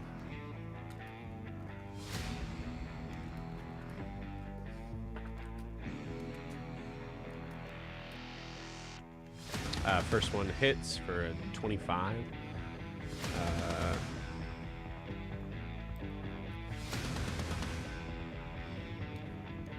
Yeah, I need to roll the damage on that first. Let's see. So many die.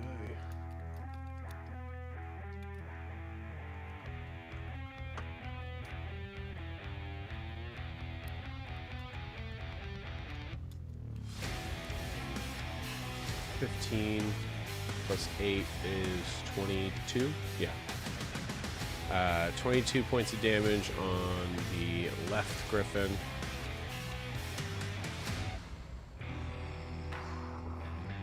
Yep, left griffin's dead.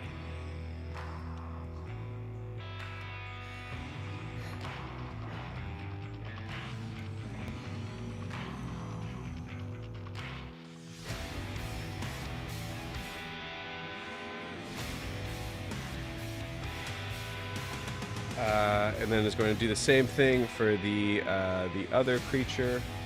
Yep, that definitely hits with a natural 19. And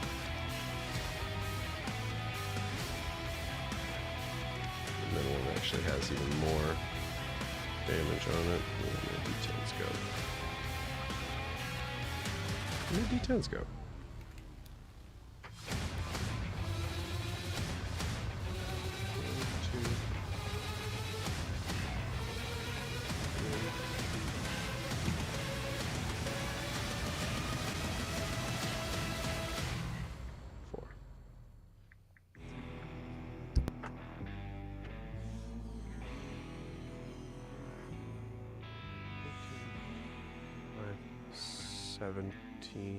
No, 18.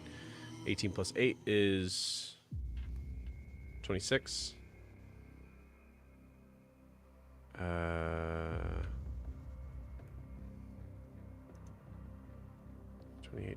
28 plus 26 is, yeah. Yep. Wait.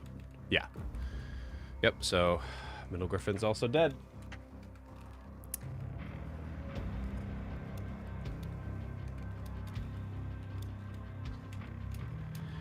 So at this point, we are starting to have the possibilities of Octavius's escape being smaller and smaller.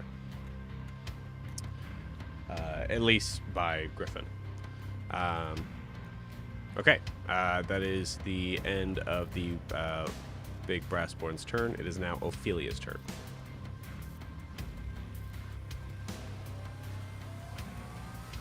Oh, sorry, that's me. Okay. She's gonna keep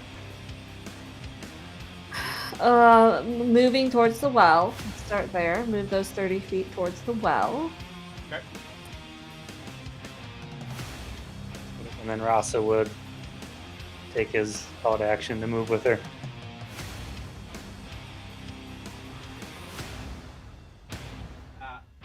I'll put her at the she can go in. She gets 10 more feet of movement after this. This may not work, but it may work.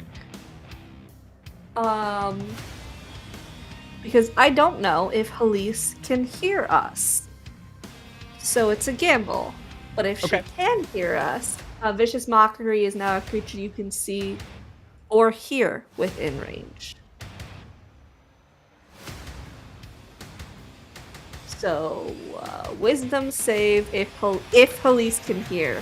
Okay. I don't know if she can hear. She can hear. Just waiting for you to So make. it's a wisdom save. All right. I'm gonna say that's a fail. That's a 6 on the die. What's the This DC? is 15. Wisdom 15. Yeah, I don't think she So has 20. 9.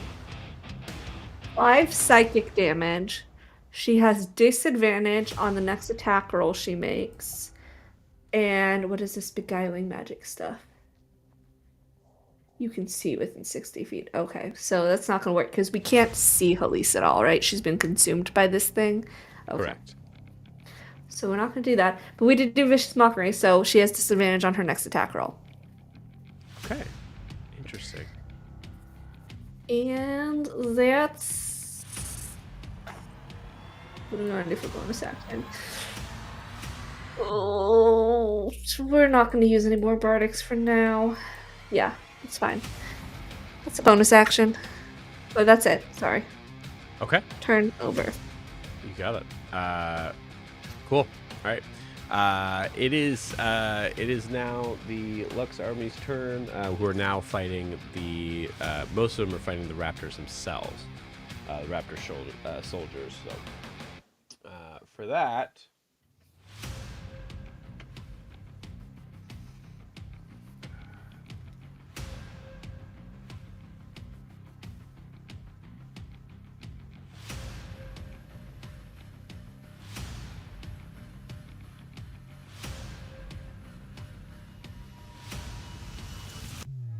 Oh boy.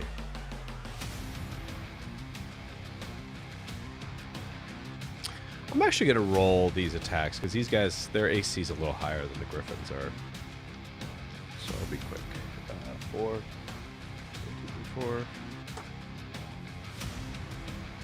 2, 3, 4. Nat 20 on one of them. We'll say that was Quarren. Quarren would have a little more kick. So 2 hits and a crit. So that is 2d8, 2d8 plus 8. So maybe it's 2, 6,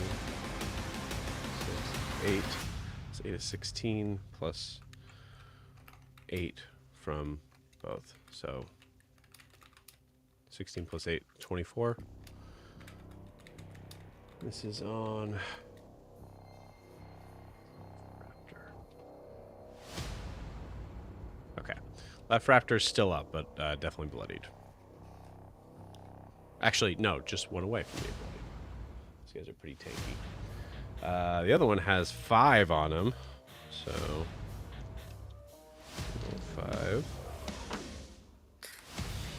That's another nat 20 from the white die. Fuck. I told you to put it away. I know. That's a crit and a hit again. So we'll say the same damage, just for time's sake. That's middle Raptor, who has not been hit yet. You told me to put it away because it rolled a nat 1, for the record. Also, I'm running out of d20s. Okay, cool. Also, the right one, so there's another 4. I won't use the white one, just for Kiki.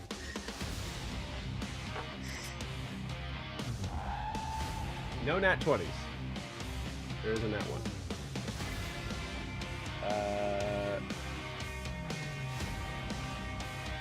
Hit and a miss. Or sorry, 2 hits.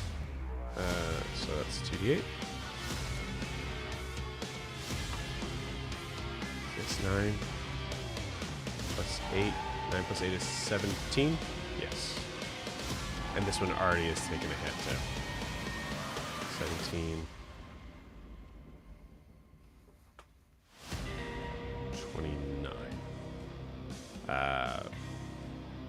Right Raptor is looking bloodied.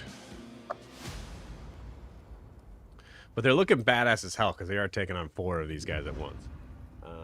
So just let that be known. Cool, and that is the end of that. It's now Timothy's turn. Lysandra's on deck. Okay, I think Timothy's running, and then will hold his action for the rest of the group to make its way into the well, and then finish his run in. Yep, and that's it for Timothy. All right, Lysandra, you're up. Oh, okay. Lysandra is going to follow after Timothy.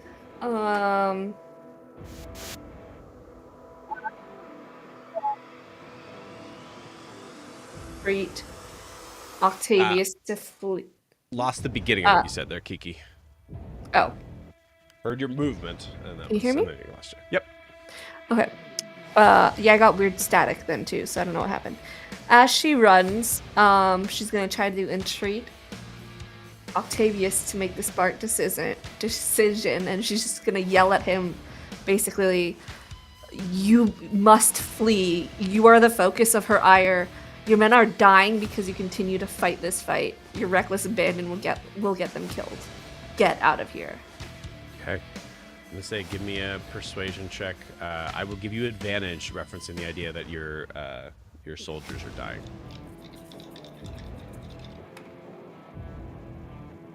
I'm going to use inspiration. Thank God. 21. 21. Nice. It was Okay. 2 6s before, but we got there in the end. 21 is the DC to beat. I would say he's pretty wise, so that doesn't help in this case. No. I think I was trying to put the idea of like wisdom being blunt, like what's the word? I'll say, I mean, 21's enough. I'll say he has to roll net 20. I just realized I used the white die in response. I was gonna to be you, so I'm mad sorry. at you. I was gonna have Ophelia waste another spell slot on silvery barbs if you did that. That is a 21 upside down. So he stays where he is. No. You see him like look back at you, look towards the scene, and then just kind of give like a slow nod as he looks at the most wounded raptor on the ground. I'll say from that point of view, just like your general sort of insight, he's gonna save a man if he can manage it. Mm-hmm. But he will try to get out of there. Looking at the griffins, I would say like you're able to kind of get a general idea of like actually you've seen them be able to carry 2 people. So 2 are going to be possibly left behind. We'll see. Yeah. All right. Cool. That was worth it. Jericho, it is your turn. I guess I'm gonna just run down into the well. Okay. You got it. All right. So we're on the precipice of something that would actually be very, very important coming to this. So I want to try to kind of finish that up before we go to break if we can. So Blair, it is your turn. Blair sees Jericho and everyone else is coming down. Mm-hmm. She is also going to just yell at Octavius, "We're going this way if you want to come. Fine." Are If you sure not, you just wanted to get say that? That's exactly the opposite of what Lysandra just said. Sorry. That's okay. No, Blair won't say anything at all. She's just Okay. gonna book it. I was just, for clarity's sake, I believe, and correct me if I'm wrong, Kiki, Lysandra, you're trying to convince, like, get out of here. Yeah, get on the griffin and fly the fuck away. Get out of the griffin and fly away.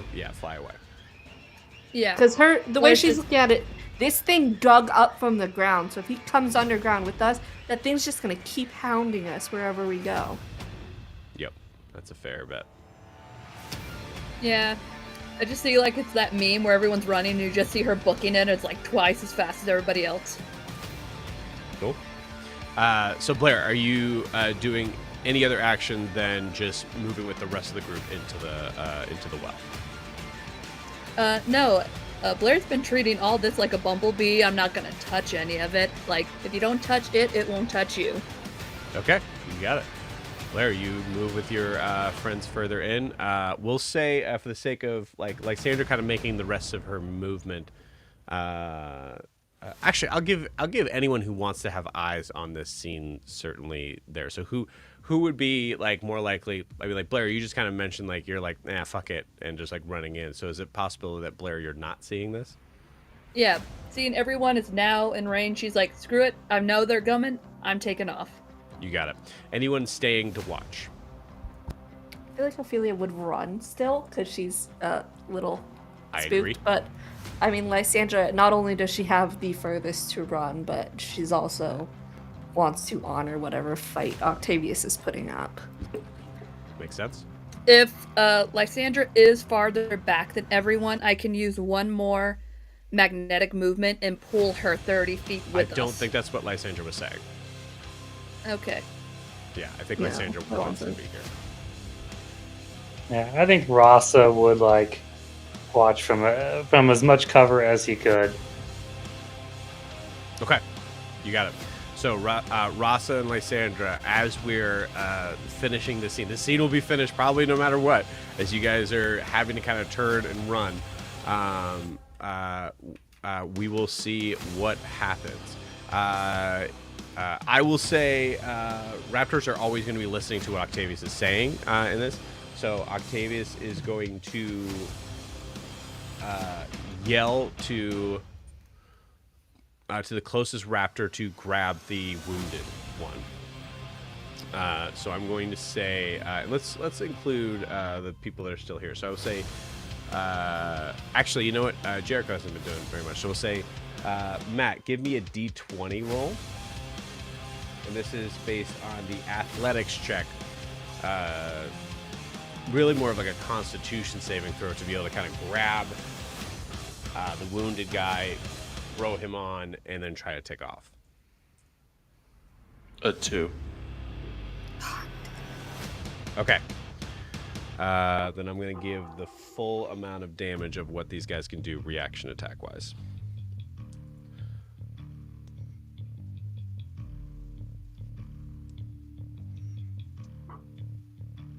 So that's 4d8 plus 4 times 4 is 16. Okay. This guy still might make it. We'll see. This one has not taken any hits. So this is, just for clarification, this is the one that is still on the Griffin. Griffin's looking rough, but he's getting off the Griffin to do this. Oh, that's a lot of 8s. There's 2 of them there. So that's 16.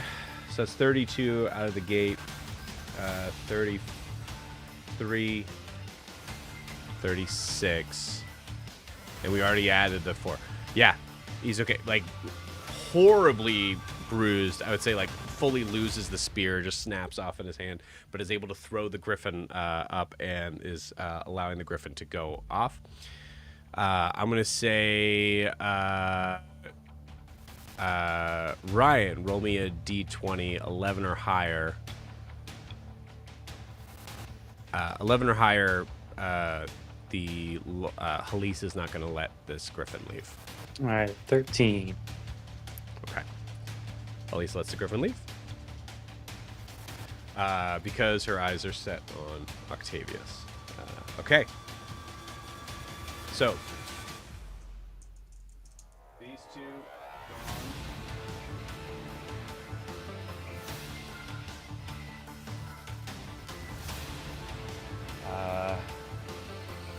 and now it is Octavius to get to that Griffin and have that Griffin fly off.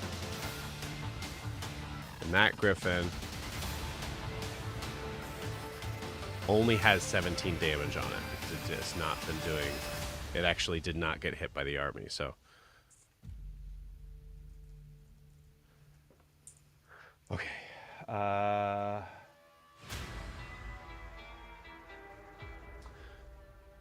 want to make sure I'm doing right by rogues. Bonus action disengage to run to the Griffin. Mm-hmm.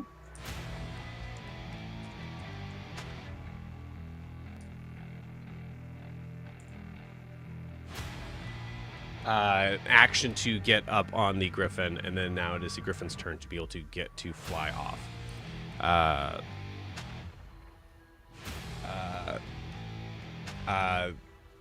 This Griffin has 45 health and has taken 17.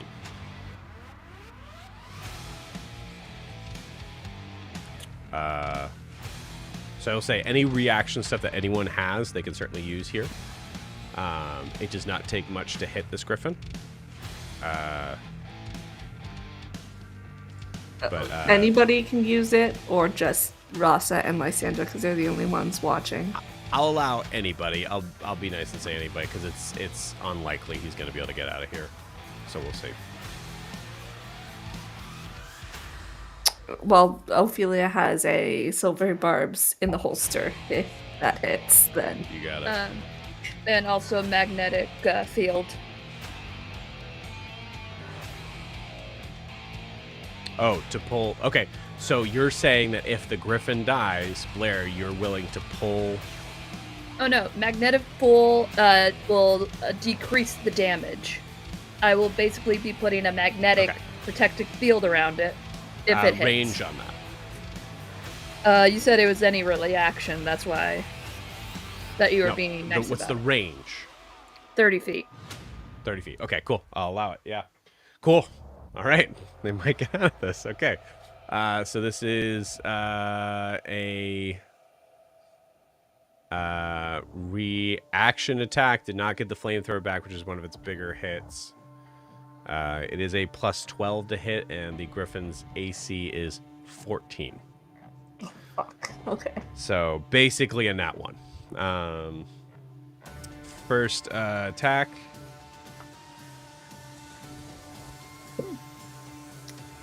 Oh my gosh. That's a 14 on right. 2 plus 12 to hit. Yeah, 2 plus 12 is 14. I mean, I said silver barbs, maybe.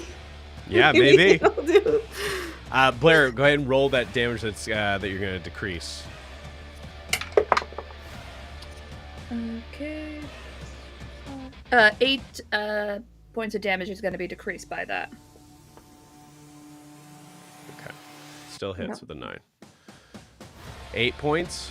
She's giving advantage to Octavius in case he needs to roll a dex save. You got it. Or some kind of save. Any save. Okay. All right, so we'll just add 8 to the we'll negate it from the health that this griffin's already taken. So 9. So 45 minus 9. 36. 36. Okay, possible.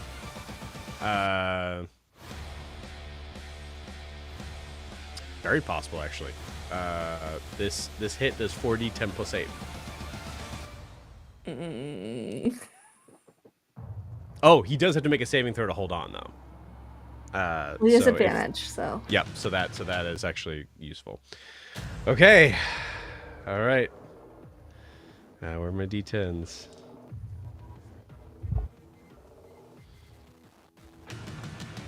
There's 3. Okay, so my d10s. There we go. Okay. 16, 21, 25. Plus 8 is 33. 33. So he has 3 HP. Griffin has 3 HP left. Technically speaking, I have to roll a dexterity saving throw on both the rider and Octavius, but Octavius knows how to ride these things. So we'll do the less important one first. Oh, they have advantage actually because they're riders.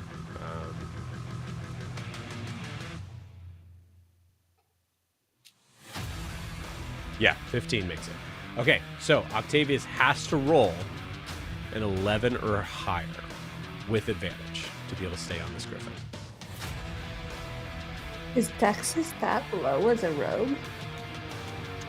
Dexterity saving throw plus 4. Say it's a DC 15 to hold on. That's fair, right? That's so low for a rogue, but yeah.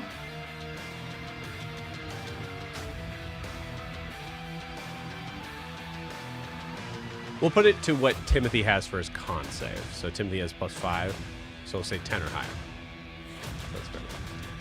He's also more of like an intelligence-based rogue too. So. Okay.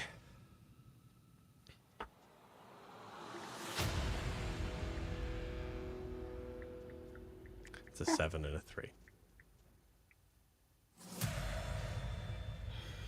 Now can I give my inspiration to this fucking guy who can't roll? The dice hate him. I'll say, how do you want Lysandra to do it? Well, I can't because I used my inspiration. Okay. Like 10 minutes ago or something. I don't remember what I used it on, but I used it for sure. Does your Oh, to convince him to leave. Does your I used it to leadership convince him to leave. Right, you did. Oh, wait, leadership die. Hold on. Yeah. Does your leadership die work here? Um.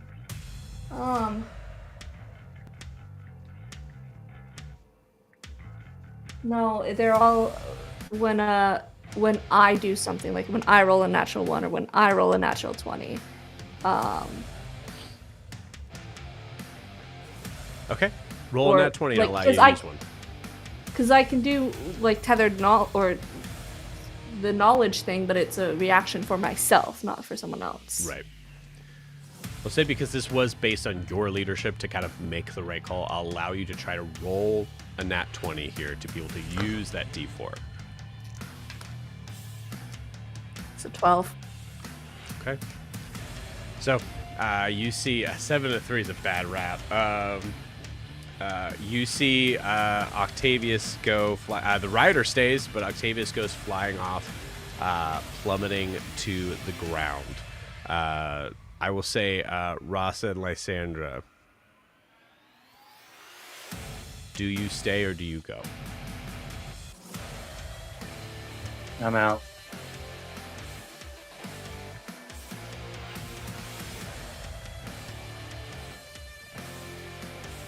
I'll tell you what. But, As you're trying to make that decision, we'll take our 10-minute break. okay. I need to look We'll at see my you. tenants and my oath real quick.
So, in this moment, as we see Octavius falling off of the griffin, we see a bunch of things happening in slow motion. Rasa, you're standing with Lysandra.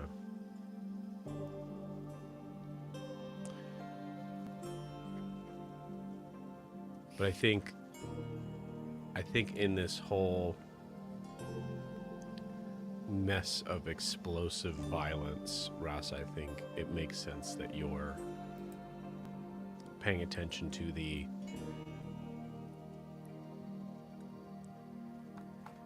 one of the question marks in your life of wondering why this thing, this creature, this friend connected itself to you. What's going through Ross's mind? He's like simultaneously like really sad. I mean, there's probably like tears on his down his face from what he's lost, but then he's also like a sense of relief because he really thought he was going to lose Timothy there, and so like he traded one friend for another, and he got the better of the deal. You know, it's like obviously Timothy has importance, but definitely very sad at the loss of Sidewinder.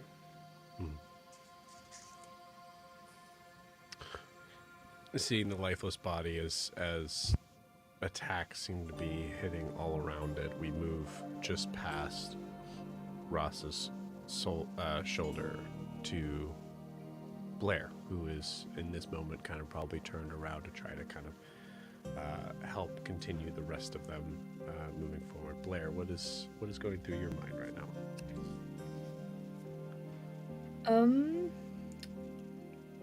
Blair's just trying to micromanage, like, getting everyone in and not worry about... Like, she tried to get him, Octavius, to come with them. He wouldn't. And she's a little worried about that, but she just wants everyone to go through the hole and get away from all that madness. Okay. Would you say that it's a... would you say that there is just a level of... I'm trying to think of a way to put this. Nothing but urgency. Yeah. Very urgent. Okay. All this happened really fast, and you just gotta keep moving forward. Jericho, you're in the process of now moving under Blair's arm to continue forward.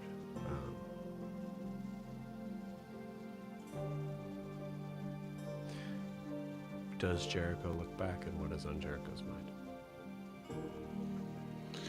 Nah, he doesn't look back.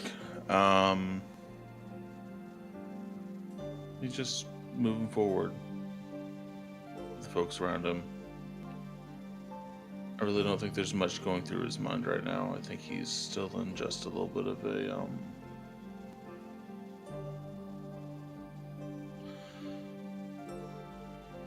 I think he's just a little still in shock around everything that's happened recently. That he is not really... The thoughts are there, but none of them are forming coherently in his mind right now.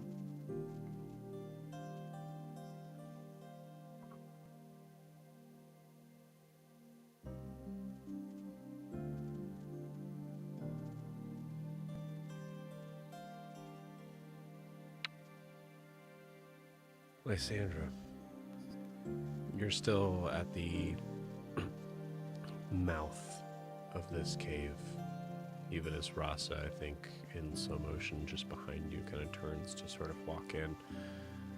You see Octavius's body hit the ground. You see an elbow is raised up enough to be able to lift the upper body, knowing that he's not knocked unconscious from the impact yet, but you know what's coming. I think he locks eyes with you, trying to see if anyone is escaping here.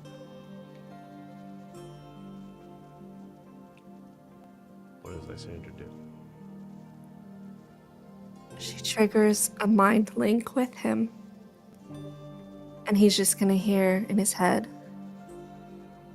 I'm sorry it came to this. You fought well, soldier. Your duty is done, though. And as the crown princess of the Nightmon, I swear to take up your mantle and ferry this group to safety in Varisha, as was your charge. I cannot save you, but I will not let you die alone. I will stay with you until the end.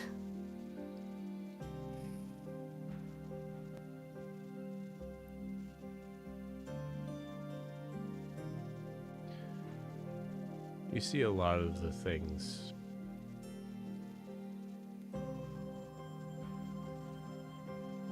Roll me an insight check, actually. God, I'm going from plus 14 with Kara to plus 2. For a 16, that's not bad. Nice. Let's see if the dice want to tell a story. With a 16, you see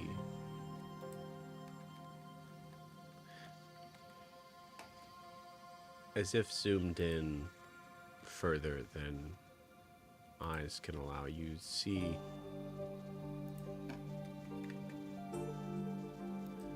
his bright, sort of piercing blue eyes looking your direction, and the titles listed, the names in this moment don't seem to connect with him or worry him or have any sort of reaction.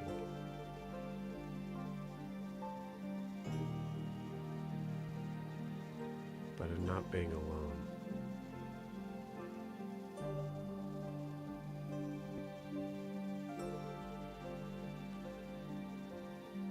you see a smile form that doesn't seem to really reach his lips.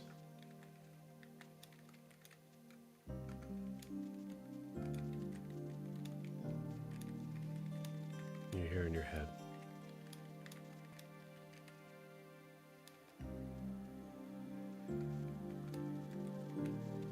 thank you for that.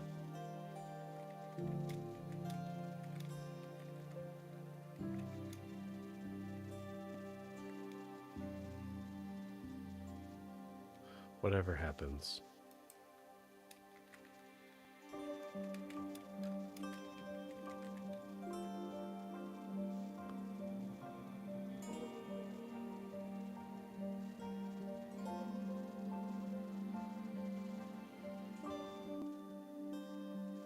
try to keep her safe.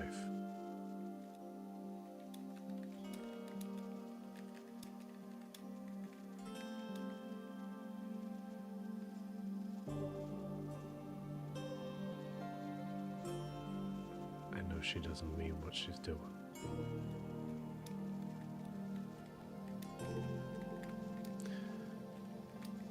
And in that moment, you see the metal fall, blocking his form. And Lysandra, you know in this moment that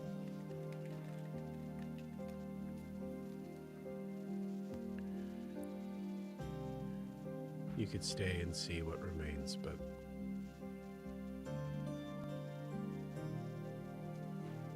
you know that Helyse struck true. And it might be better to remember the man.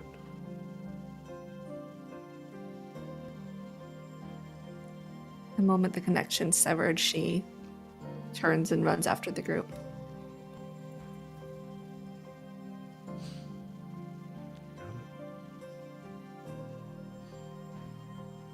And we move out. Time speeds back up. as we hear shouts, explosions,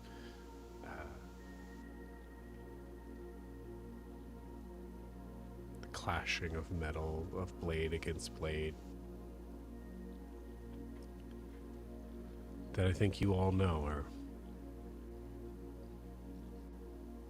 only going to last seconds, or it might be turned on you.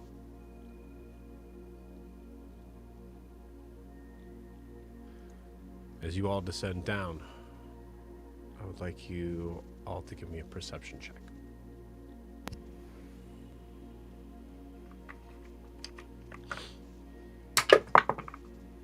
That's cocked.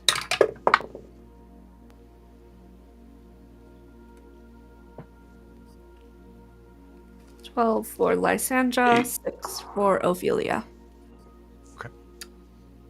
16. 8 for me.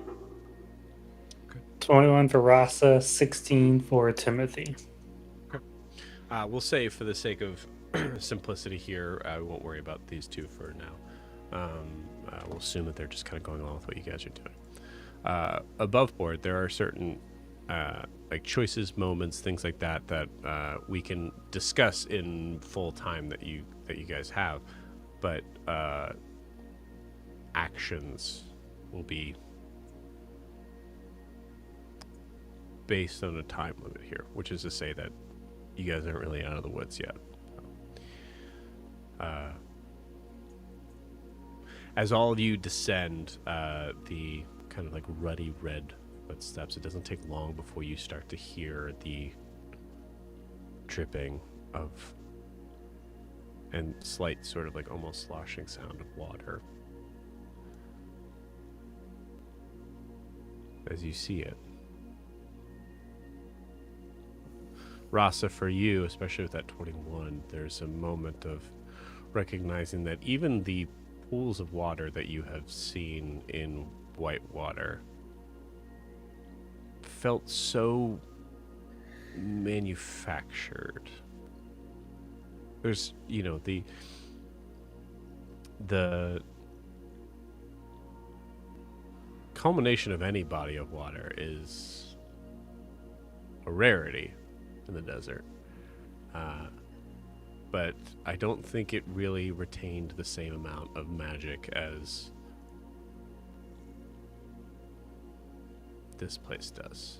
This natural sort of chasm. There's something about it that seems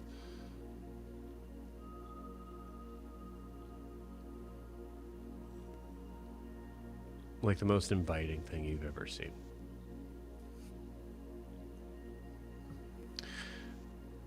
As you all start to descend down,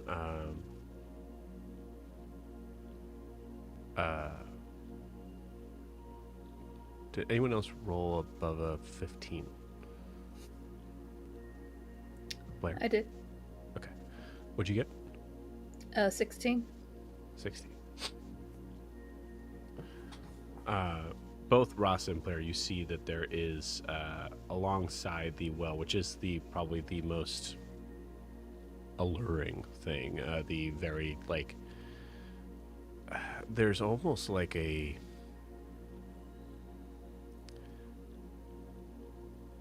it's too blue, like it almost seems like it's fake in a way, but alongside it is another area that is not really set up on a pathway. It's actually, there's a certain point where you would have to hug the wall to get to it. But you see there is a very large wrought iron door on the other side with a sign that says, "Please do not enter."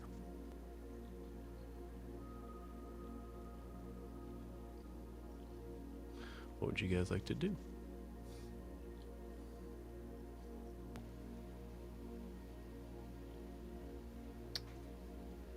I look at Rasa like, Is this like access further still, or is this like a separate gate? Or I'd say you're not sure. It looks like the design around this here, because I would say that you see like there is a railing to kind of like walk into the water here, but it looks very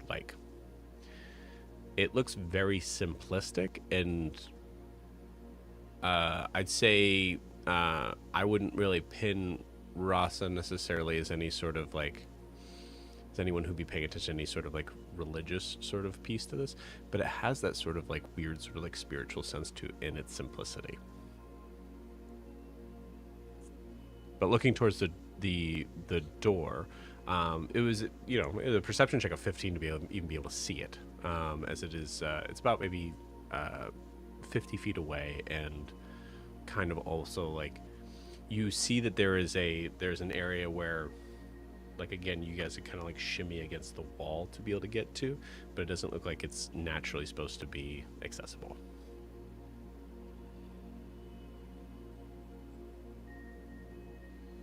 I mean, I think Rasa is like maybe captivated by the potential that instead of a life of ruin, maybe there's an alternative. And I don't think he has any faith that this would work, but he's right here. I think he would kind of disregard what other people were doing and head towards the water. Okay. It's about 10 feet in front of you, so doesn't take much to go there, unless someone tries to hold you back or anything. Yeah, I think he pushes his way in and just like looks around to see if he sees anything or feels anything. Okay. If you could, how far in would you go? Chest high. And then, yeah, I think that's as far as he would go. Okay. Give me a wisdom saving throw.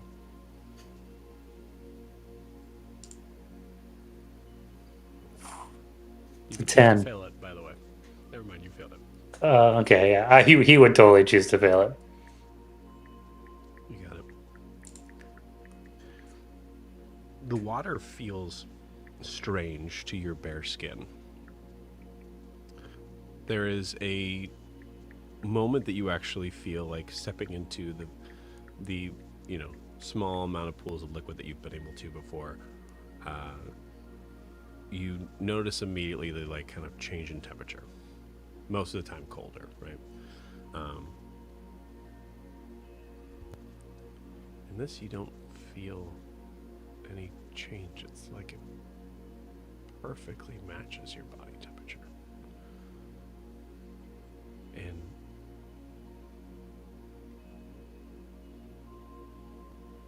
you start to feel a calming, sort of healing presence around.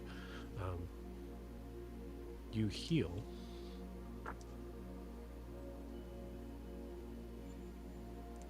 At 16 points of health as you enter. But you feel like you're not quite there yet. You have to go deeper. And Okay, he'll go deeper. He'll go all the way under. you got it. You all see Rasa go all the way under. And we'll pause what's happening to you there in that moment. What are the rest of you guys doing? I don't think we have time for a fucking swim. Doesn't it seem like Rasa reacts to that as he goes under?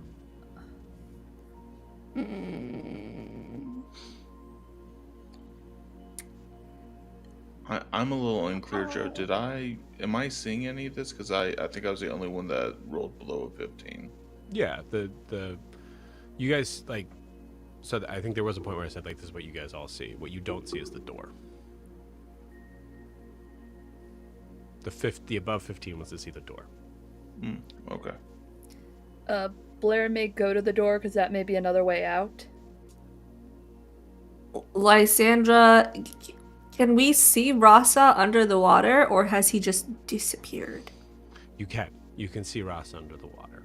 The like blue liquid is like I said is very blue, but is not it's not opaque or anything like that. Lysandra's gonna kneel by the edge of the pool and very, very closely watch his. The moment he looks like he's about to drown, she's diving in after him. Makes sense. Or if we hear attacking up above, like we're about to get overrun, she's also diving in after him. But she's gonna let him do this because he feels like he needs to do it. But the moment that she needs to get him out, she's diving right in and ripping him out of that water. Okay.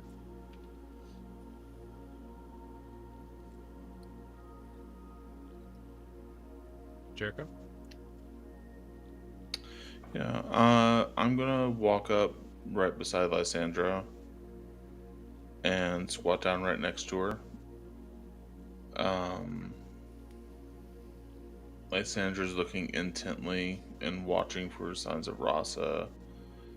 I think Jericho is just, considering he just shouted at her probably 3 hours, like less than 3 hours ago.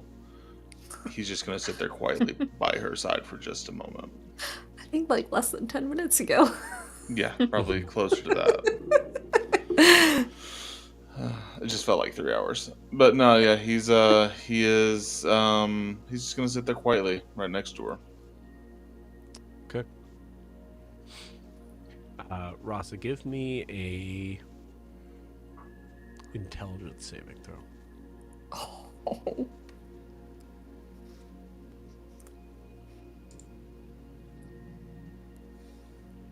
Seven. Okay. Now roll me a d20.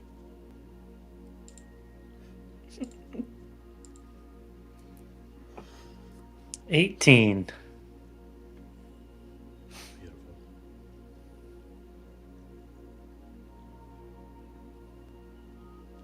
Rasa, as you walk in, the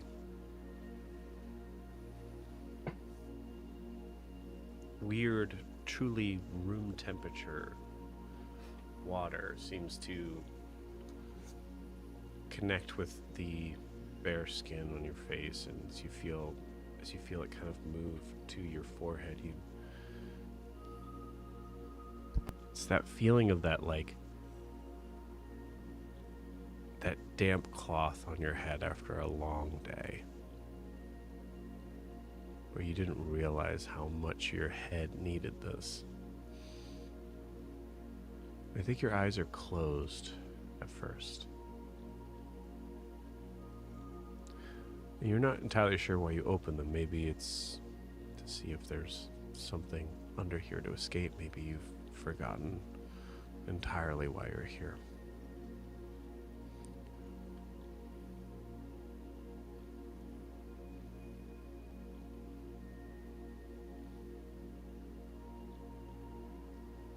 You're no longer in white water. For a moment, you don't know where you are.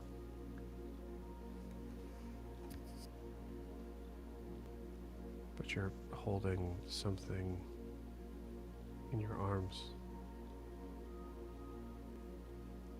Something soft. Something valuable.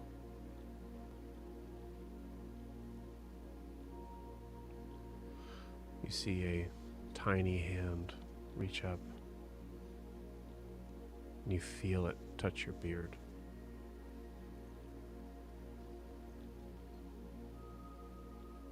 As you look down and see that you're holding a child. Your child. You look around, you see nothing but green.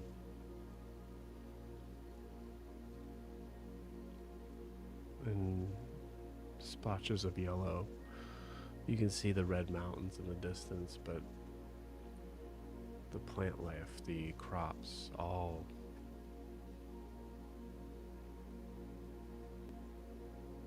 beautifully in neat little rows.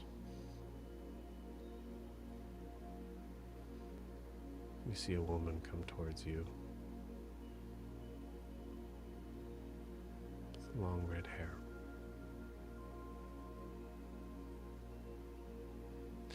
You see her look at you and give you a smile. Gesture as if to say, do you want me to take child?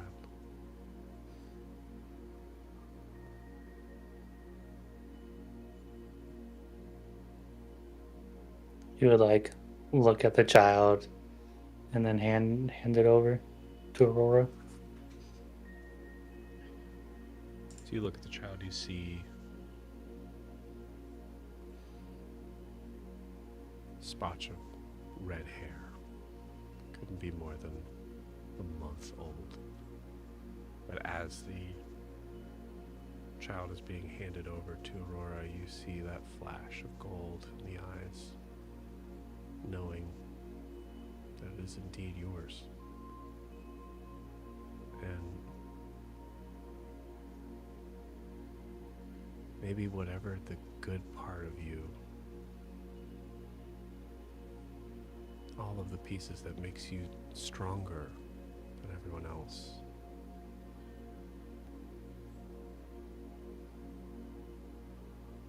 maybe this child only got that.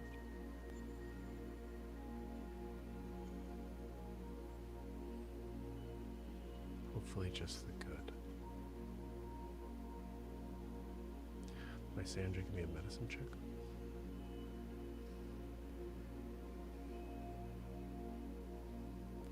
$19.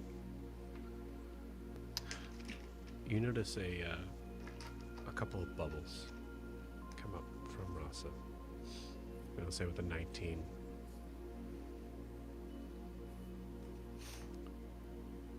It's been a solid minute.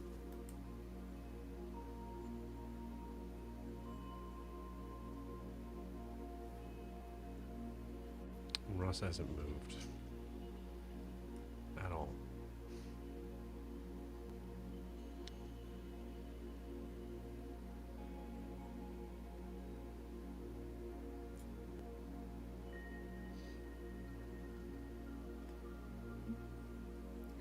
Do I get a sense that he wouldn't be someone capable of holding their breath for that long with a 19? I have a +0, so it's like as close to the best I can roll as I can for medicine. So yeah, I think with this, it's because it's hard to tell within a minute of if someone is drowning, right? So I think what you're seeing is telltale signs of someone who may not be fully in control of their body right now.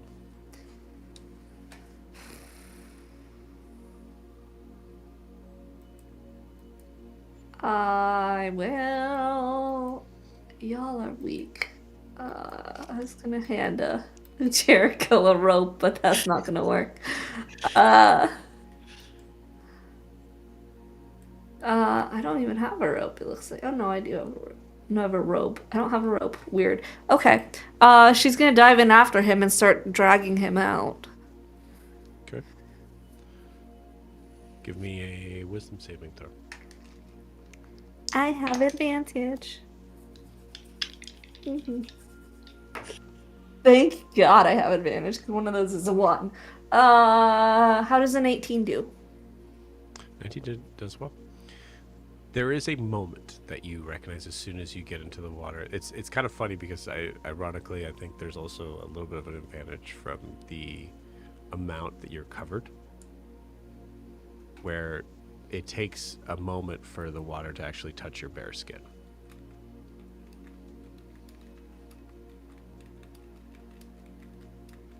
If it does at all, I'd say that's up to you, Lysandra. Is there any spot of bare skin that you would have that would, chest deep, that you would Yeah, I mean, I think she dove in to scoop him up to try and get leverage, so I think it washes over her face. Okay, you got it.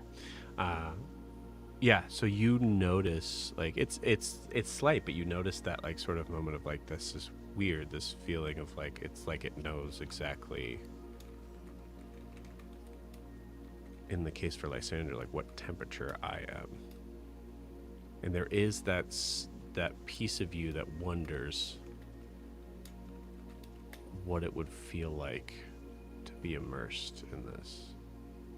And there's another piece of like, what if there's something down here? What if there's something that's like the source of all of this? But with a 19, you have a choice. And in this case, it makes sense for you to continue to pursue your original. Yeah, she got chaotic from this when she did a detect good and evil before, and she just swore to Octavius that she would get this group to Veracia safe and sound, and she's not breaking her promise now. Not 2 minutes after he died. Yeah. I would say like even with the 19, the temptation is there. Like you like it's enough to notice like that's weird that was a thing. Okay, cool. Rasa, from this moment as you're looking out into a farm, it might be Cortana Ranch, it's hard to tell. What do you want to do next?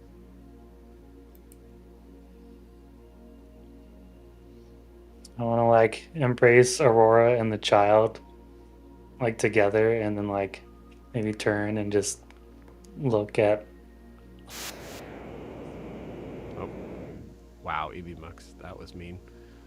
Try again, right?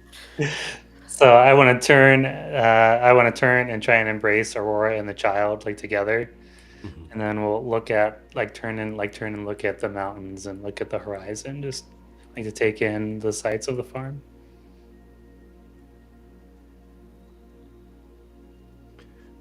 As you lean in close to Aurora and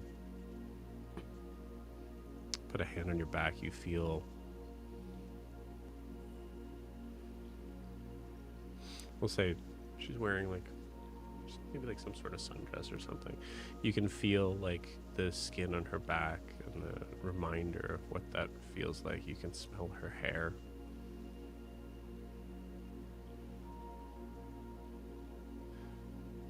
Her breath is close enough you can almost smell it, you can almost taste it.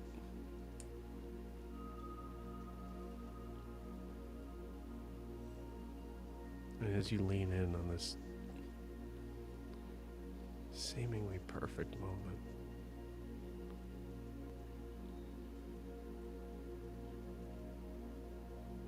you feel your body get yanked, pulled, ripped, torn away as your head comes to the surface.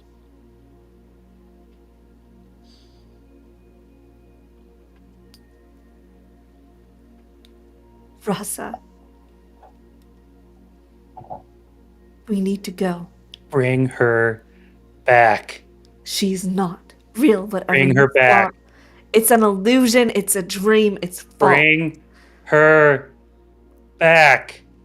It's a lie, and if you want to stay and see her, you will stay and drown. I don't think she would want you to die that way. You'll see like Rasa like collapse to his knees. We need to go. This is a lie, a trick, a cruel joke, promising to change your destiny with illusions and dreams. That's not real. This is real, and we need to go. Octavius is dead.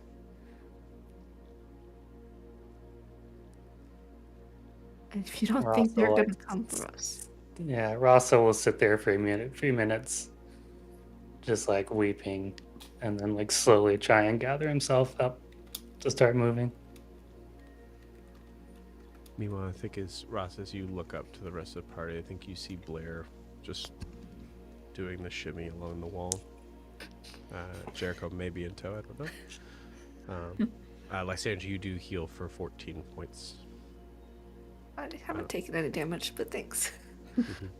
I'll say, like in this moment, you feel it. You feel this like kind of like weird sort of like even like the like level of like the exhaustion of the past few moments. There is a sense of, and actually, I would say, Lysandra, give me a call it Arcana. Not religion. I'll give you religion. Yeah. Okay. Well, that's +2 compared to +0, so that's why I asked. Natural 20 for a 22. Couldn't do that to save fucking Octavius, but I just threw that dice so far.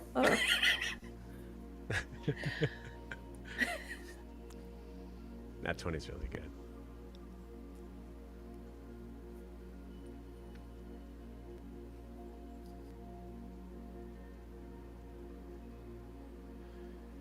You get a sense as you're helping Rasa kind of out of the pool.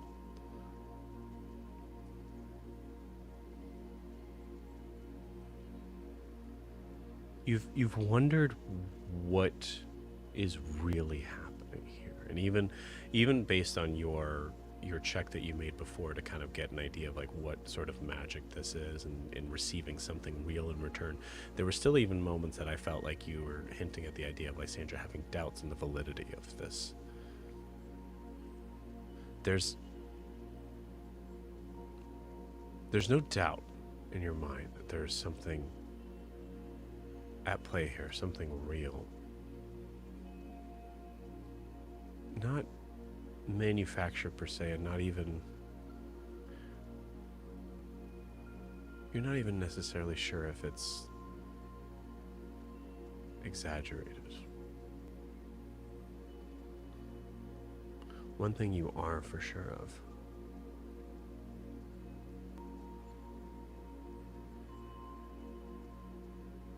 is it's something that is extremely dangerous.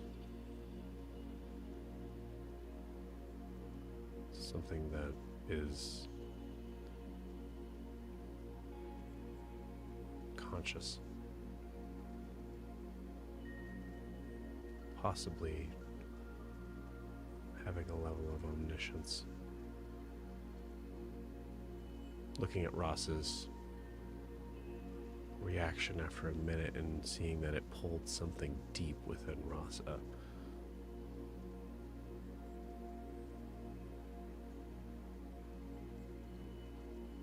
This pool could ruin lives.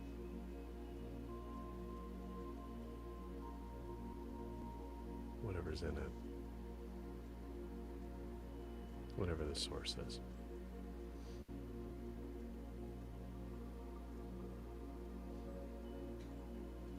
I'll say feel free to ask me any questions on top of that. But yeah, that's the gist of it.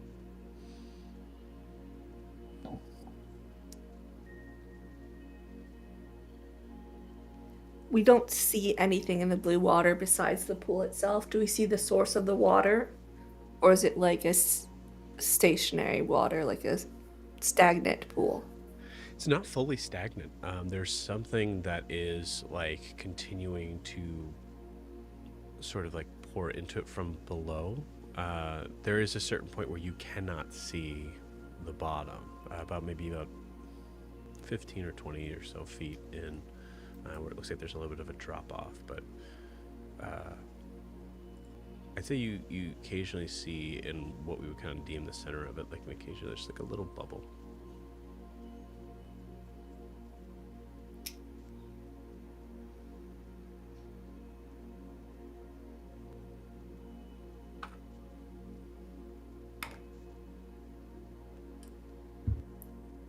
No, she's not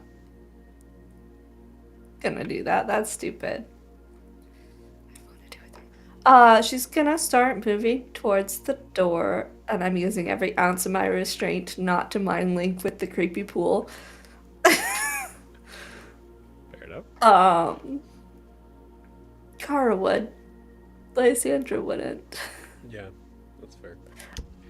She's gonna be the last one, though. She doesn't want anyone else to be potentially tempted by whatever's in that pool, so she wants to be the last one out that door. If that door is, in fact, a way out, we'll see. We'll see. Timothy's probably following in tow. Ophelia is as well. Not really a big problem there. One of the things that you do recognize, Lysandra, as like you're kind of guiding Rasa out of it and saying that you're the last one that's kind of making the movement towards the door, is that even you, given everything that you've seen and recognized, even you feel like you were having trouble hearing the commotion outside until you fully stepped out of the water. And building into that nat 20, you get the idea that there's the danger here is losing oneself. Mm-hmm. And Rasa, as you're kind of climbing along, you start to hear, and you're slowly kind of brought back to the reality of your situation.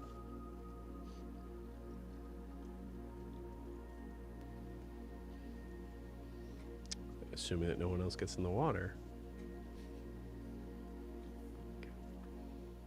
Sure? Just kidding. Okay. Then we'll move to more of a time pushing type of music. As you guys get to the door, you see the do not enter sign. You see that it's like iron bolted shut. I mean, try the handle. It's clearly locked.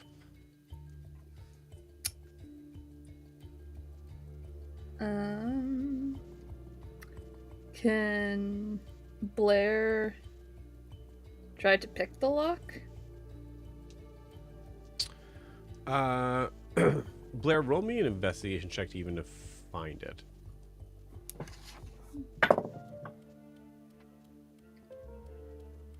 Investigation. That's going to be a 13.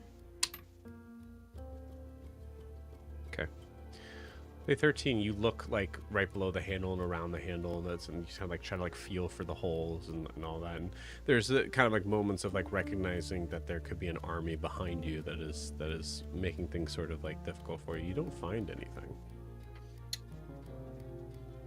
To hell with it.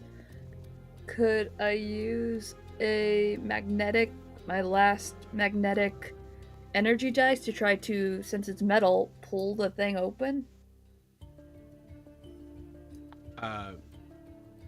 I'll tell you straight up that will not work. This is something that is bolted to, or not bolted, but it's, you're able to use those things to be able to kind of like pull things out of people's hands.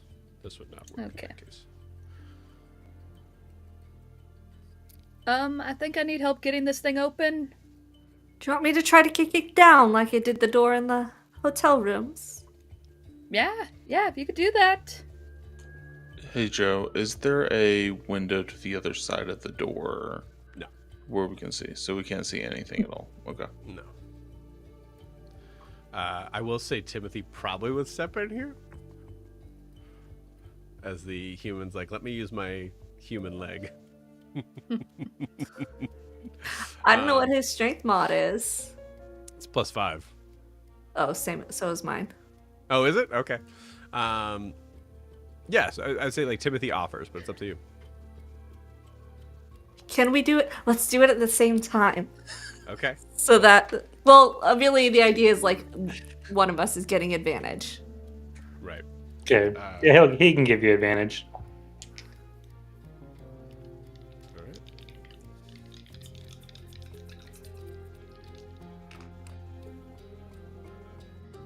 22. Okay. With a 22, there's a loud ricocheting sound. You actually see like there's pieces of rock that all like kind of like tumbles and like falls into the water, and Jericho, I'd like you to give me an Arcana check.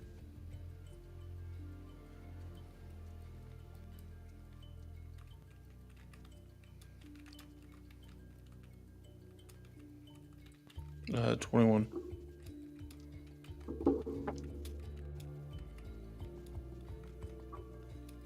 Okay.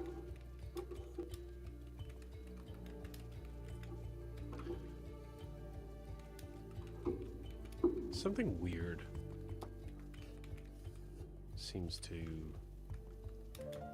take place as the rocks kind of fall in. I think for Jericho, there's a moment where there's like a sensory sort of like sensory overload or something where you don't hear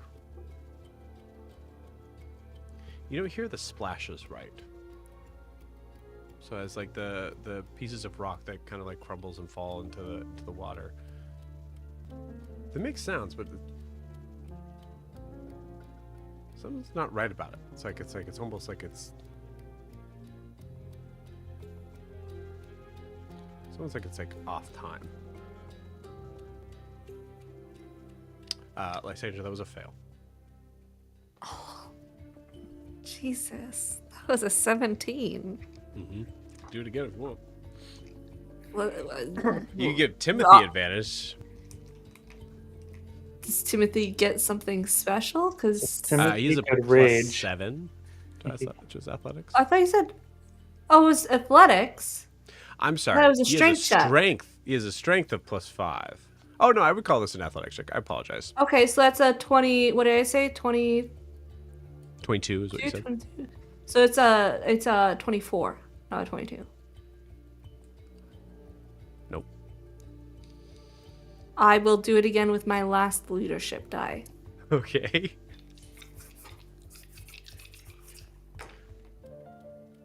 Oh, that's really good. So that is a 4 on the leadership die. And then a 16, so that's 20 plus 7, 27.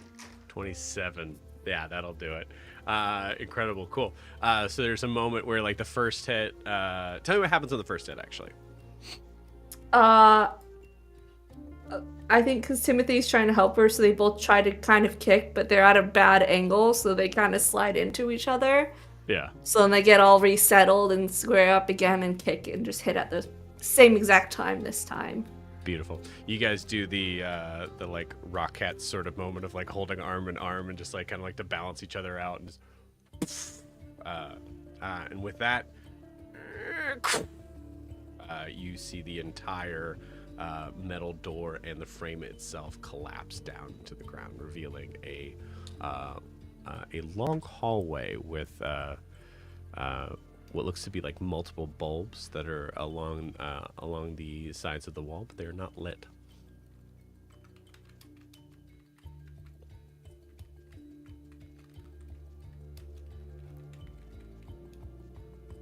Would somebody a bit more, perhaps, stealthy and perceptive want to go ahead of me? I just walk forward. As soon as the door opens, I just walk forward. Okay. I will go right behind Jericho. Cool. I'd like everybody to roll me an initiative roll, actually. Oh my fuck. Are we including Ophelia and Timothy in these? I'll be nice and say no. Okay. We'll say that they're kind of like borrowing your. There are NPCs that can be used if they need to be. 13. 10. 19. 19. Mm-hmm. You have higher decks than me, though, for sure. 13, 19. Good. It's a good start. Is that everybody? Yeah. I said 10. 10? Yeah. Okay. Blair shot the bed on that one. What is that? 10 is the lowest, right? Uh-huh. Okay. Cool. I will give everybody a stealth check in that case. I have disadvantage, you guys. Sorry. This is about to be real bad. Oh. 16. Actually, we'll keep the dice camera. 22. Wow. You guys are good. You guys are fine. You don't need to roll. 7. 8. Great. I was saying, if anybody gets a nat 1, let me know. Incredible. Cool. Well, jeez, there's not much to RP then in this moment. Cool. So, Good. as you guys one by one continue to go down this path, there is a it's kind of a weird place to. Yeah. All right. There's a moment where you. Does anybody want to do anything else in here before going down? I want to get the fuck out of here. Cool. Jericho? I can't even think of anything to do right now besides just get out of here. You got it. All right. With that, as you all move as quick as possible, with Jericho kind of like leading the way, going down. The camera stays here.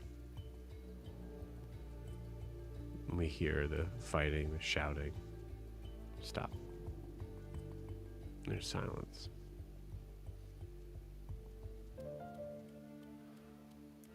There's a moment where you hear something shifting. Possibly up above. You see a little bit of dust fall down into the water. But that's it. And with that, we will end tonight's session. See you guys next week.